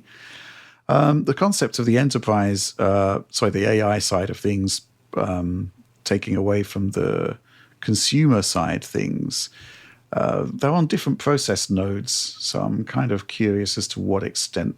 Whatever, are they still selling AI chips on 4 nanometer? I guess they are. Well, yeah, the Blackwell chips are 4 nanometers. The upcoming Rubin chips are on 3 nanometer, and those are taping out. Those have taped out. I think they're in production or close to being in production for probably delivery to customers, I think later this year, if I'm not mistaken. So those are coming online right now. But no, I believe the Blackwell data center chips are all on 4N. So yeah, I think the 3N allocation is going to Rubin. That's a future product right now. Yeah, the mainstream AI data processors are still on 4N. Interesting, because if this was sort of like a concerted effort from NVIDIA to say, actually, we're going to prioritize our AI chips and, gamers will get what they're given, it's ultimately a self-defeating strategy. So I am curious about this concept that they'd lost 50,000 wafers. That wouldn't have been great, would it? You'd think they would have been positive enough in 4 nanometer production to be able to serve both markets. But, we just don't really know, do we? We never get any kind of statements from the companies there. It could just be the case that these Blackwell GPUs, the tape outs were a little late or something, because like all these cards have production dates in like early to mid-January, at least, that I saw shipping to consumers. That would certainly suggest there was not much time to make some kind of stockpile of 5090 and 5080 GPUs to ship to consumers. So in that instance, you'd assume that maybe the supply issues will be ameliorated over time. Maybe in a few months, you'll be looking at this whole situation. You'll be saying, well, that was a silly instance, but cards are out in the hands of consumers. So perhaps that could occur. It's certainly not a good look at the moment, though, is it? No. Yeah. Okay. Let's move on. Alex, interesting story that emerged here from Epic this week, where they have actually released press materials talking about stuttering problems and Unreal Engine's solution to the problem. Now, correct me if I'm wrong, but obviously there are still issues with Unreal Engine. The question is the extent to which it is the developers failing and the extent to which it's Epic's failing. And I'm not sure I got too many answers from that particular blog post, but, I only really gave it a short read, but it did seem to be the case that, hold on, guys, we've provided these tools to mitigate the issues. Why aren't you using them? Is that a fair appraisal, or is there actually anything more? There's more in between the lines there, because this blog is talking about how they see the feedback in the developer community, as well as I'm presuming they are reading gaming feedback, people who play games, not just developers. There's a reason why people say the phrase stutter engine. Like, this is a literally common phrase that I've read way too often, and it doesn't originate from me. So they read all that, and they kind of, I think the blog is well structured, where it talks about why the issue occurs. It's talking about decisions that kind of informed the production of DirectX 12 in the beginning. Shaders were getting longer, more complex, etc. We didn't want to be spending a lot of time rendering them, break them up into smaller chunks, etc. Oh, this seems reasonable at a time when games have less shaders that are less complex, but now partially their own fault here. We have a lot more shaders. And on consoles, this is reasonable to a degree because we're just shipping the PSOs with the box. But, now on PC, where you don't have that luxury because it's different between driver versions, different between IHVs, they don't share a standard industry like x86 style of ISA here. It just doesn't make any sense anymore. So they talk about all that. They also talk about why DirectX 11 was beneficial at a time. It really could actually work and provide stutter-free experiences in games just by the driver doing a lot of the work here. But it was also spending a lot of CPU cycles and GPU cycles to make that the case, which is why DX12, etc., made maybe sense at that point in time. But also nowadays, if you were to try, and which I've talked about before on the channel, if you did throw out a DX11 game with a modern amount of shaders in it, like we see in most games, it will still be stutter central at a lot of points. I saw this really, like, what was it, 2 years ago with, maybe it was 3 years ago with, 4 years ago? When did Shadow Warrior 3 come out? That was DX11. That's an interesting question. Yeah. Yeah, I don't know. I can't remember, but that was a DX11 game which had shader compilation stutter on PC, and it was really obvious to point out. So it can obviously happen under DX11 as well too. Mm-hmm.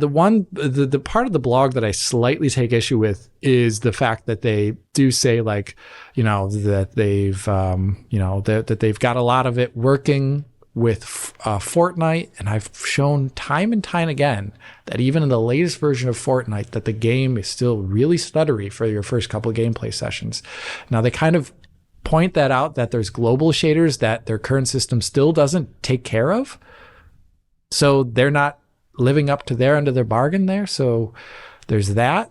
Maybe that's the reason, one of the reasons why Fortnite still struggles, due to global shaders not being included in the PSO caching scheme.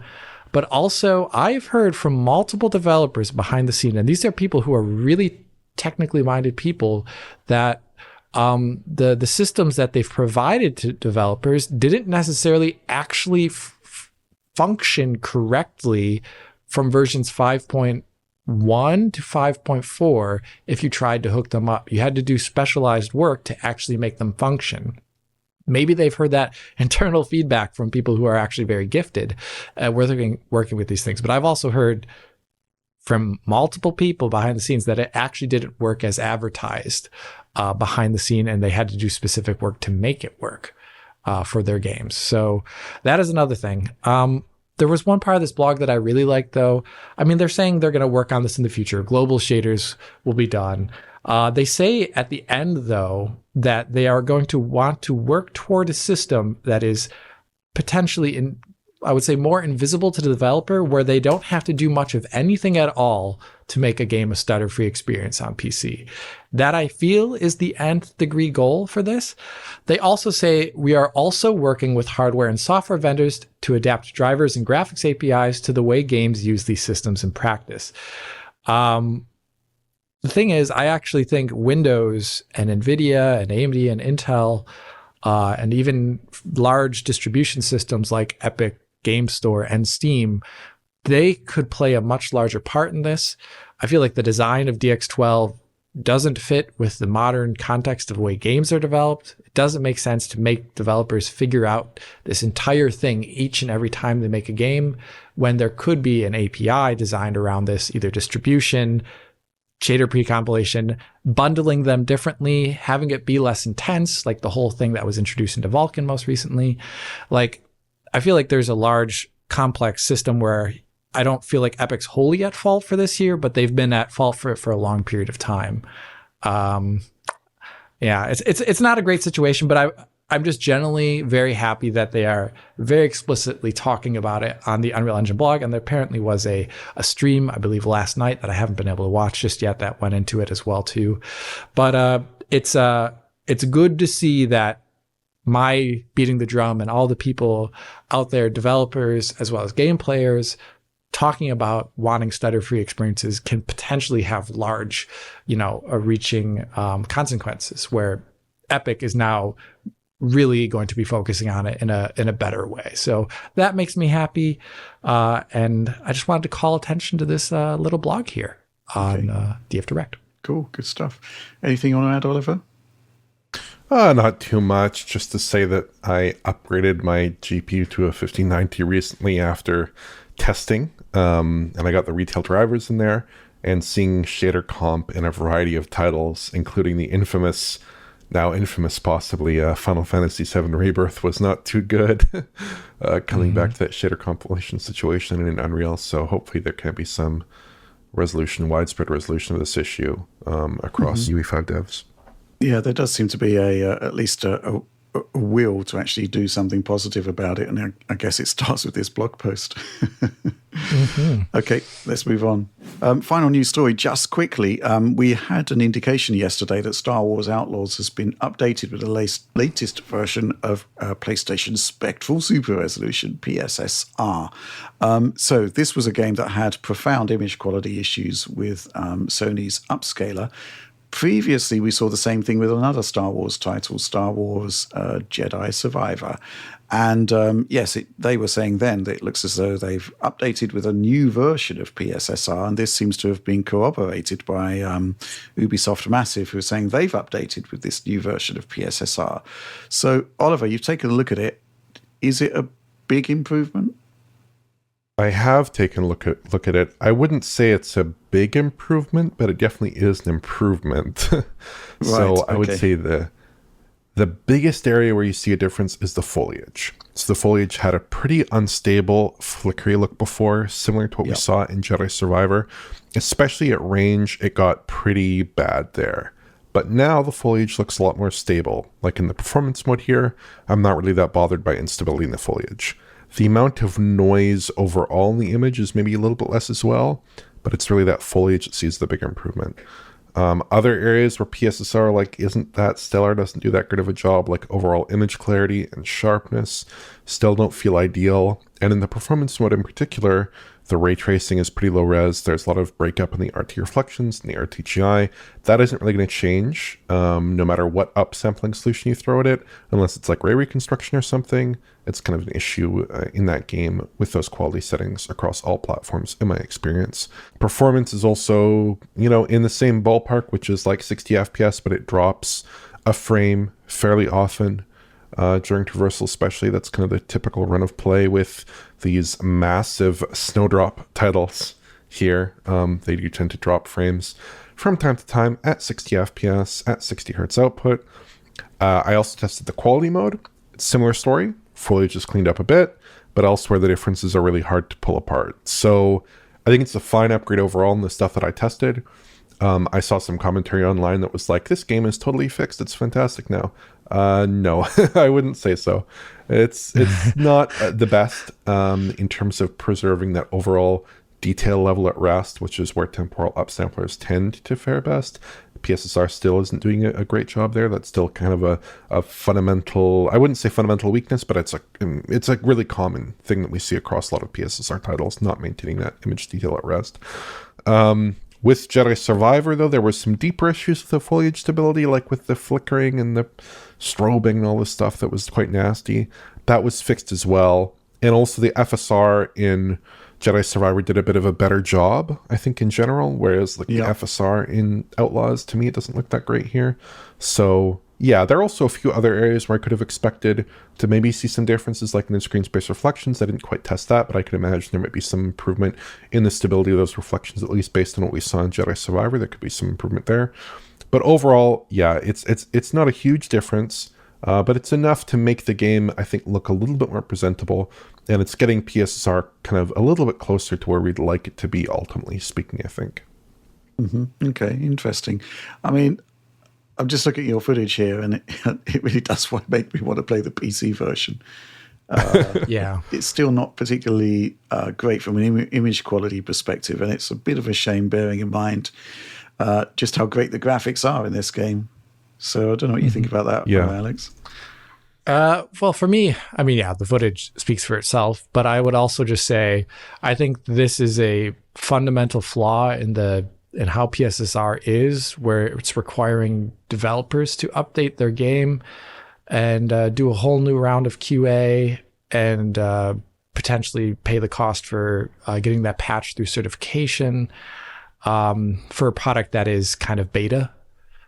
PSSR still feels a little bit beta to me. And I think the best way to have really handled it from a systems design perspective would have been the game can ship with PSSR, whatever version possible, but then the user has the ability to, a la boost mode on PS4 Pro, opt into using the latest version of PSSR. Right. I think that would have been a much better design instead of having to constantly follow patches and be at the whim of patches. Not all games are going to be updated. It would be kind of sucky if PS6 comes around and you're still stuck with the image quality dictated by a 4 to 5 year old version of PSSR, right? So I hope Sony does something different in the future. But you'd still want the developer to update the title, though, wouldn't you? But this would be like almost ideally, like a beta branch, if you like, where the user can override the solution in play with something better that Sony regularly updates. Yeah, that could be also something. Sure. Yeah. Okay. Yeah. Speaking of patches, actually, the update also brings, I think, DLSS 4, array reconstruction and frame generation to the PC version. Right. And that, to me, kind of seems like the best of both worlds there, where you have the update, but you also have the override in the NVIDIA app to apply to any title, basically, that uses DLSS there. So that is a really appealing approach. And I think it'd be very cool if they added some kind of PSSR override feature, if something like that could be implemented. Because I think so far, at least in the 2 games where we have seen a PSSR update explicitly named and mentioned that we can test, there has been a considerable improvement in these 2 Star Wars titles. So if that were to continue across a broad spectrum of games, indeed as these upscalers improve, we tend to see broad improvements. We don't tend to see very many regressions in the capabilities of a model like DLSS or XCSS. I'd hope that could be brought to all titles through some kind of system override. But yeah, as of now, very much a game-by-game basis, and that might leave some titles a little bit in the lurch if PSSR gets as good as we want it to be.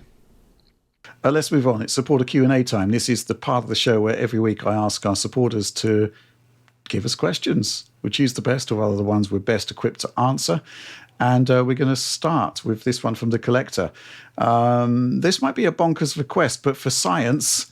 Hear me out.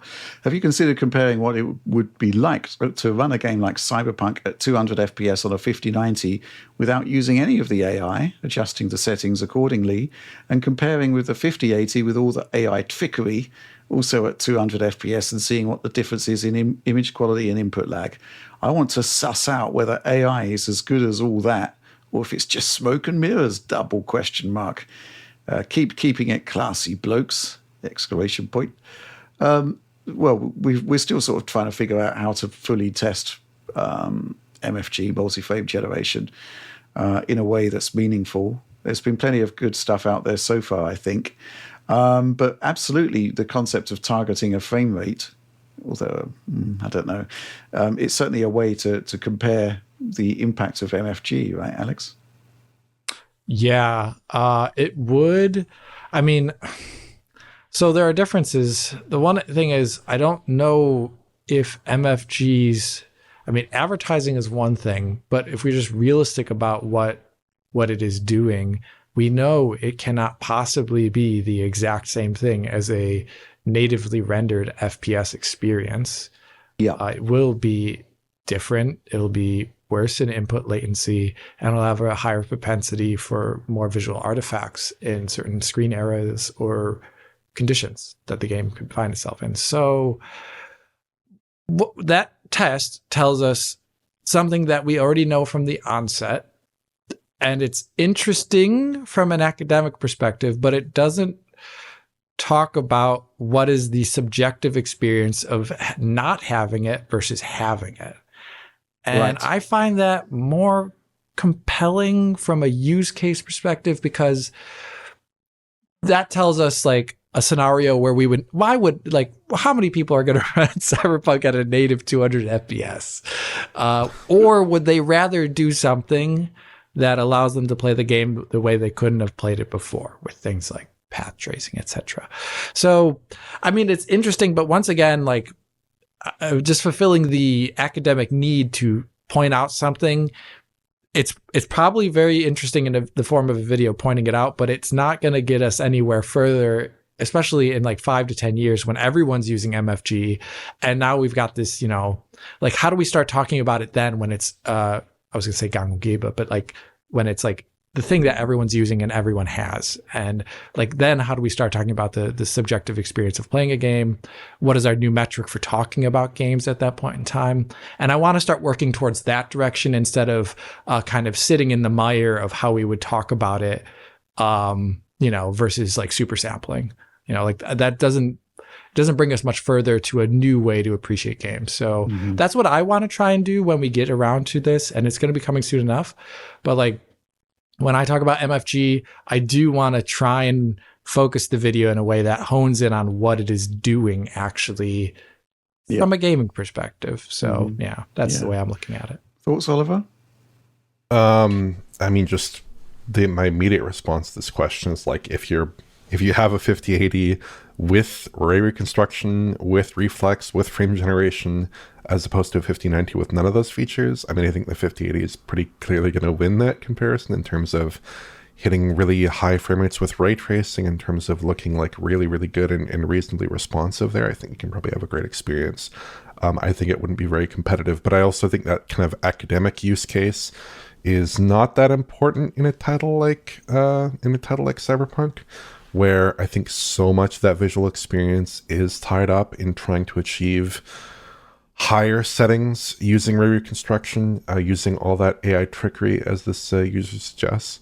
I think it's so integral to the experience that comparing it to like a native 200 FPS experience on a 5090, I think that's just a misuse of the hardware. I don't think that's correct.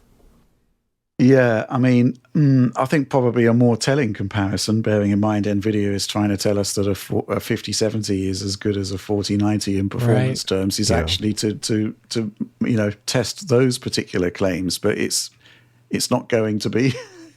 I mean, in the 5080 review, what I did do was to get some input metrics and frame rate metrics together that would compare like 5080 at 3 and 4x MFG versus 4090 at 2x.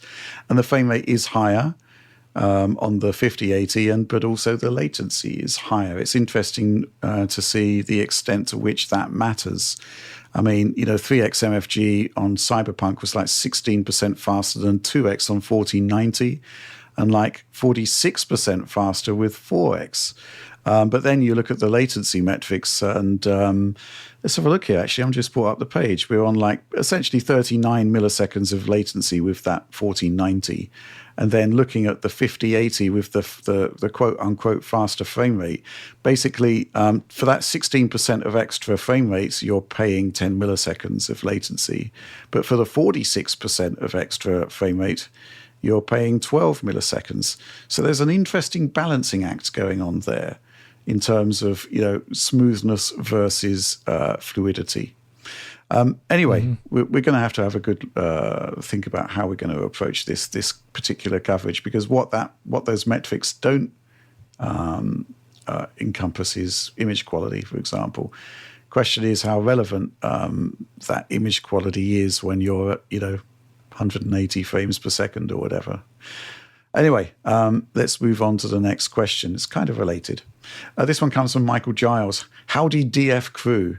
A good way to relate latency performance to the audience might be to establish a tiered quote-unquote DF latency rating based on millisecond thresholds. For example, sub 40 milliseconds could be great, sub 50 milliseconds could be acceptable, and above 50 milliseconds could be potato.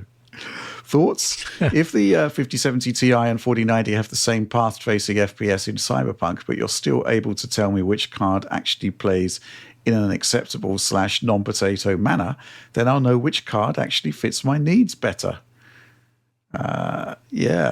Alex. Wow. I mean, I've seen this. Multiple people have approached me with this idea before. There was a good post about Beyond 3D about it. And I think it's there's merit to it, but not every 40 ms will feel great on a mouse. The difference between 40 and 60 ms on a thumbstick driven controller will feel, you may not even notice, so the implement that we're using is really important. Also the game type is really important, obviously. So it would have to be some sort of sliding scale that wouldn't actually just objectively say 60 ms is always bad or something like that. Because it's a little bit overly specific for the breadth of gaming experiences that exist. So I would need to think about even that. Yeah. From my perspective. I'm just thinking back to your Red Dead Redemption 2 latency video.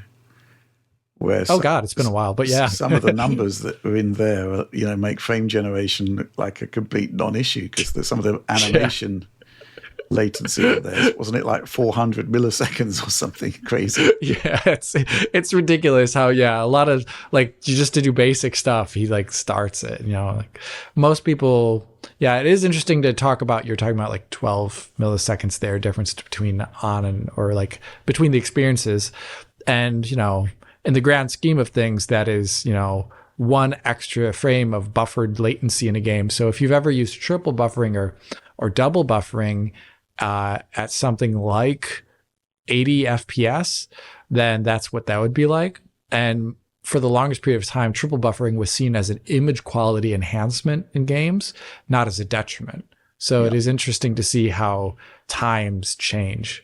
Most people wouldn't be, wanting that. So I'm enjoying the fact that latency is now in the conversation, but I'm thinking of a particular latency apocalypse, which most people, there was some pickup of the fact, but not exactly wide-scale outrage, which was the move from the PS2 to the PS3 generation, which was latency issues on two counts. First of all, three even. Engines were becoming increasingly more complicated, which meant that the latency was increasing. You had the fact that we were moving from 60 FPS games mostly to 30 FPS games, which is not great for latency. And perhaps most impactful of all was the fact we moved from CRTs to flat panels. So, all of those factors combined, there were some like outrageously high latency scores end to end, but even without end to end latency, factoring out the display, and the display could add like 100 milliseconds of latency, even higher at that point. We were seeing some scores from like Killzone 2 when it was like dropping frames under 30 that were like 200 milliseconds for a 30 FPS or other sub 30 FPS experience. We had the whole Kinect debacle. The latency of Kinect, there was so much going on in that period. I think latency was definitely picked up on with Kinect. But, the thing about it is that there was no way to actually give you firm data on latency at that point. And it did sort of come to the fore with Ben Heck's latency controller monitor board, and the Call of Duty guys were all on top of that in getting input lag as low as possible. But in terms of general conversation, it wasn't really a thing. People just sort of decided whether something felt good to play or not. Yeah. Any thoughts, Oliver? No, I would certainly echo Alex's comments that, like, it depends on the context. Like, I think 40 milliseconds of latency actually would not be that good for a title like Counter-Strike 2. People would be a little bit upset at 40 milliseconds latency, but 40 milliseconds would be great for like Civ 7 on a controller, right? It just depends on the context. Also, I think a lot of input latency is contingent on things on a controller, especially like input response curves and things like that. Camera sensitivity can play into it. I've personally played games that should be operating notionally with very, very low latency, but feel a little bit laggy because the input response curve is not quite tuned as I would like it to be. Or not quite sensitive. But going back historically, titles like Killzone 2 had I think over 200 milliseconds of latency. I think various GTA games like GTA 4, GTA 5 had in the region of 150 milliseconds. That was not too uncommon, I think, on that generation of hardware to have games that were a little bit laggier. So I think it's something that I think in a lot of cases you can get used to it fairly easily. And it's really just those more extreme outliers that do seem a little bit unacceptable. but like I still would maintain that a pretty wide range of latency is probably acceptable, especially on a controller for most titles, I would suspect. But certainly less is better. There could be an interesting point being made for someone like 3D Mark to actually create a latency benchmark, which would be entirely personalized. So you'd have like a third person game. Ooh. You'd have an FPS, all of the different game types. And then, essentially it would increase latency almost on a random basis. And then when it didn't feel good to you, you could actually press a button to say, right, okay, this isn't great. Wow. And then this is great. And then you would have like a personalized sort of threshold of where input lag matters to you, because that's a bit of a problem. And of course, it would also be controller specific as well, because as you point out, Alex, the mouse is a high precision tool in comparison to the controller, which is basically, I've said it in the past, like a massive latency sponge. It can absorb a lot of the impact of input lag, and you don't really notice. So yeah, that might be a quite interesting thing to do.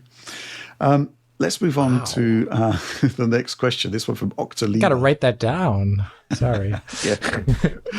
Let's move on to the next question from Octalima. If Nintendo maintained a similar level of visual fidelity with better textures and DLSS slapped on top, would that be enough? Their artistry really is so strong that I wonder if we may indeed see games DLSS up to 4K despite the cost of doing so, simply because the cost of everything else may well be still quite cheap if they remain at similar levels of fidelity to the Switch, as suggested by the Mario Kart footage. What do you reckon, Oliver? I mean, the whole concept of 4K DLSS, we've kind of ruled it out based on the PC side of things. But there could be some sort of lightweight model. Who knows? What I will say is that whenever I see old Nintendo games emulated up to higher resolutions, they tend to look really, really good regardless. Right. Yeah, that's generally my impression as well, and that's kind of what I was thinking when it came to this question, is those Wii U or Switch games indeed in emulators, where you can see those games scale quite well, freed from the image quality and in some cases performance constraints of the original hardware they shipped on. If you look at a title like Breath of the Wild, for instance, that's a classic. Looks great at 4K. There's no need to keep pushing that too hard. But like you mentioned, DLSS at 4K is a very expensive process, it looks like, on this class of hardware. I think it clocked in at like 18 milliseconds in your hypothetical RTX 2050 laptop testing there. So yeah, but I'd also say there's a lot of room for Nintendo to keep pushing out visual fidelity in areas outside of resolution, adopting like more PBR materials, volumetric lighting, better shadows, better draw distances, lots of things they could do in their games. Just having any kind of like temporal anti-aliasing treatment or anti-aliasing treatment in general also is a big thing. A lot of the games do not appear to have anti-aliasing treatment at all on the Switch. That's also even true for Mario Kart 9, it looks like, potentially. So that might be an issue on Switch 2, unfortunately, as well. But yeah, I would expect to see progression in Switch 2 software on a visual level, on a settings level, on a raw visual fidelity level, but I'd also expect to see good progression in terms of image quality. And I would expect that a lot of Switch 1 titles would look pretty great on Switch 2 if only the resolution was increased and anti-aliasing quality was improved. I think that's probably true. Yeah. It is interesting to note, of course, that with Luigi's Mansion 3, we actually saw Switch 1 actually running pretty advanced stuff, right? So there is definitely progression from Nintendo, and it's worthwhile for sure based on the quality of that game. Yeah. Okay. Just I always think about, like, look at the Lego movie that came out years ago, right. Like how perfect that looks, and that's like path traced. Like it looks like that's like one of my favorite like kiddie kind of movies to point out path tracing in, because it looks like the Lego right themselves, and I find that beautiful. Imagine Mario with that, right? That's cool. So yeah. Good stuff. Okay, next question comes from Sweet Mini. Hello, Sweet Digital Founders. Eurogamer reported that a Sony-backed DMC takedown, a takedown emitter struck down the Bloodborne PSX remake by Lilith Walther, which had a very nice no-clip documentary and a 60 FPS Bloodborne patch by Lance McDonald. Such a hit was observed with a Nintendo-backed one which struck down any mod having Zelda in its title before announcing the new Zelda game. Do you have hope for a PC port/remake announcement this year, or is this really just IP protection to keep a trademark? I have to say the wonderful progress of Shad PS4 has somewhat scratched that itch for me. I feel like Sony missed the opportunity by waiting so long to sign a new partnership with From to make something with this dormant game. Socially distanced hugs and happy 200th exclamation point. I've got to apologize for my reading of that question, but there's so many copyright symbols and trademarks added that it actually made passing it quite difficult. But yes, Lance McDonald's 60 FPS patch for Bloodborne, which only ran on debug or rather hacked PlayStation consoles, has been struck down by the quote-unquote DMC takedown emitter. And it's been available for years. Kind of suggests perhaps that Sony is planning something, but at the same time, perhaps the limited availability or application of that patch, owing to the fact that you could only run it on, hacked PlayStation hardware or debug hardware, may have just meant that it didn't, even make Sony's attention. Whereas if you've got millions of PCs able to run Bloodborne at 60 frames per second, that might be a bit more of a problem. But Oliver, this Bloodborne PSX demake stuff, it's looking a bit heavy-handed, isn't it? Yeah. I mean, it does look heavy-handed, unfortunately. Those were some really interesting projects, like the Bloodborne cart and Bloodborne demake and all that stuff. There were very compelling projects there, but I tend to think that this could just be the normal IP protection where you need to take action on some titles to preserve your trademarks. But it is coming up on the game's 10th anniversary. That is coming up in March of this year, scarily enough. And there is a state of play allegedly penciled in for sometime this month, I believe. People are stating that. That's in the rumor mill at the moment. So if there was an announcement of that state of play for like a March release, this is kind of hopium, but that would be fairly triumphant, I think. You could imagine Bluepoint at the helm. In their time between working on a God of War live service game, perhaps they managed to put some time in on a Bloodborne 60 FPS version for PS5 and maybe PC with Nixies if they're not too busy putting out a million fires. They're obviously worked very hard as it is. Who knows? Yeah. Who knows? But it would be very appealing. I think there is a lot of, an enormous amount of enthusiasm, probably more than I've ever seen for any other hypothetical remake or port for Bloodborne on PS5 and possibly PC as well. I'd love to see it. I think Sony would be well positioned to deliver it. I think they have the studios to do it. It's just a question of, I guess, why not at this point? Because it seems like such an easy win for them, and it's been like that for years and years now. So hopefully they do get around to it. I'd have to imagine. Hopefully they do. Mm-hmm. What do you think about this, Alex? I think from my perspective, even if they have got these new projects in the works, the concept of striking down these existing things doesn't really make sense to me. Maybe it does from a corporate perspective, though. Yeah, Oliver said it like this is to just defend the trademark's existence in the first place, that you have to defend it to keep it kind of thing. But from a reality perspective of like, does this actually affect the potential of anyone buying the real Bloodborne or a potential sequel? No. Of course it doesn't. The go-kart game, the PSX demake, does not stop someone from buying Bloodborne 1 or Bloodborne 2. The person that actually is responsible for that is Sony, right? But it could be that. It could also because, massive internal fires there at Sony regarding their internal portfolio of projects, and maybe something was greenlit more recently, like there's a box or a breakable casket or something like that, where it said like, if Sony's on fire, Bloodborne. And they broke that open because they've had all these Concords and God of War games as a service things exploding. Maybe that's what happened. I have no idea though. I have no insight in this. I was just looking back to the thumbnail I did for Tom's Bloodborne Shad PS4, and the text is pretty straightforward. Can PC emulation deliver the Bloodborne remaster Sony can't? And the answer is like kind of yes. Yeah, and something's kind of got to be done about that, I think. But the extent to which it actually cancels or challenges anything they might be doing, I've got to sort of raise questions about. Anyway, let's move on. This question comes from I have no Switch 2 and I must scream. Happy 200th, gents! Exclamation point. I'd like to get your insight about 4K and image quality concerning our newest handheld that's on the way, aka Switch 2! Exclamation point. Even with all the consternation about teraflops, gigahertz, and node sizes, oh my!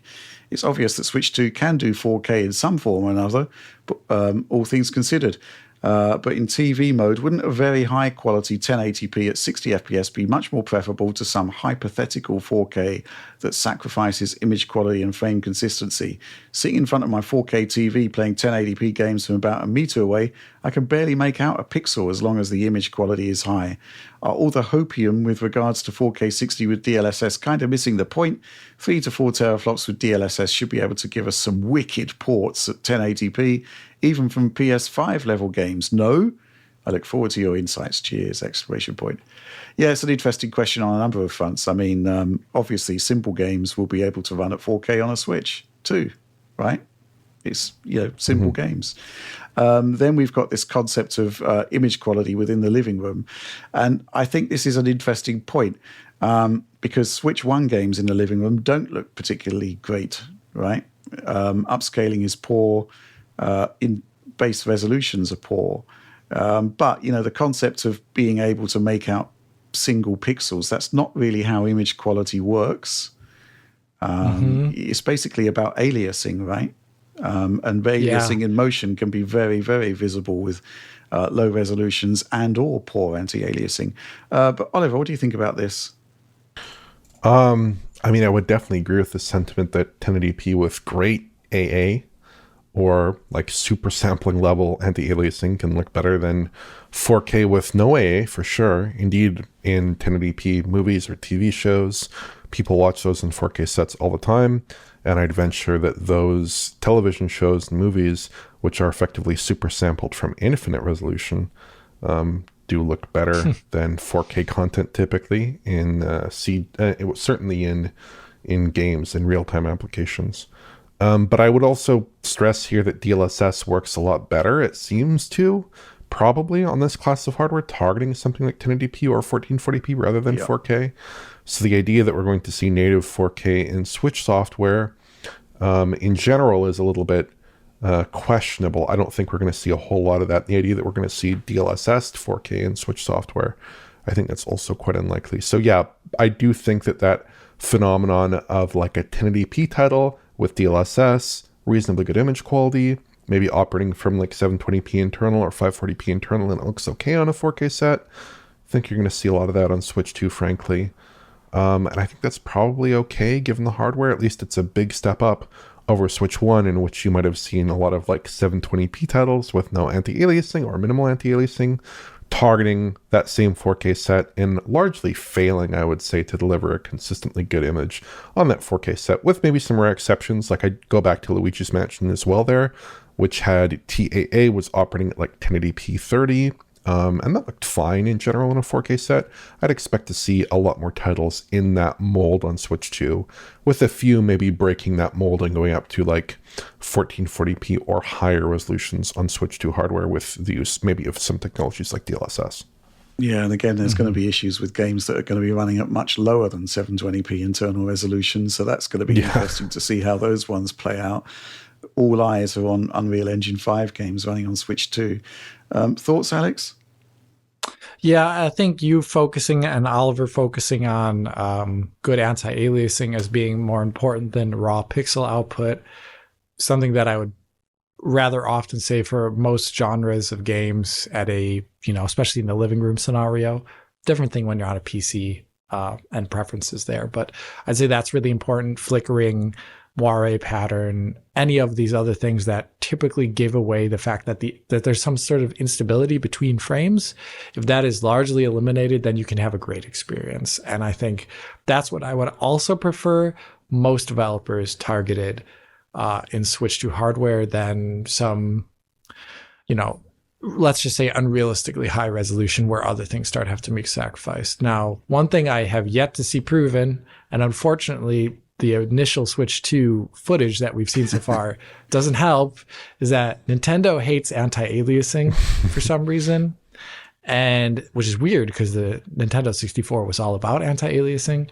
But yeah, their games typically don't have AA at all. And the Mario Kart footage we did see so far looked way more aliased than I would expect DLSS would ever produce an image. So let's hope also Nintendo's on board with anti-aliasing this time around. Okay, so that was the final question there for the end of the show. So please do like, subscribe, share on the off chance you did enjoy it. Ring bells for notifications and algorithm boosts for us. It's a win-win. And yes, please do consider supporting the DF supporter program. High quality video downloads of everything we do, early access to DF Direct Weekly, early access to a bunch of stuff, occasional bonus materials, amazing community. There's a lot going on there. And of course, store.digitalfoundry.net to gain access to our wondrous merchandising wares. But that's all from us on this one. Thanks for watching and supporting Digital Foundry.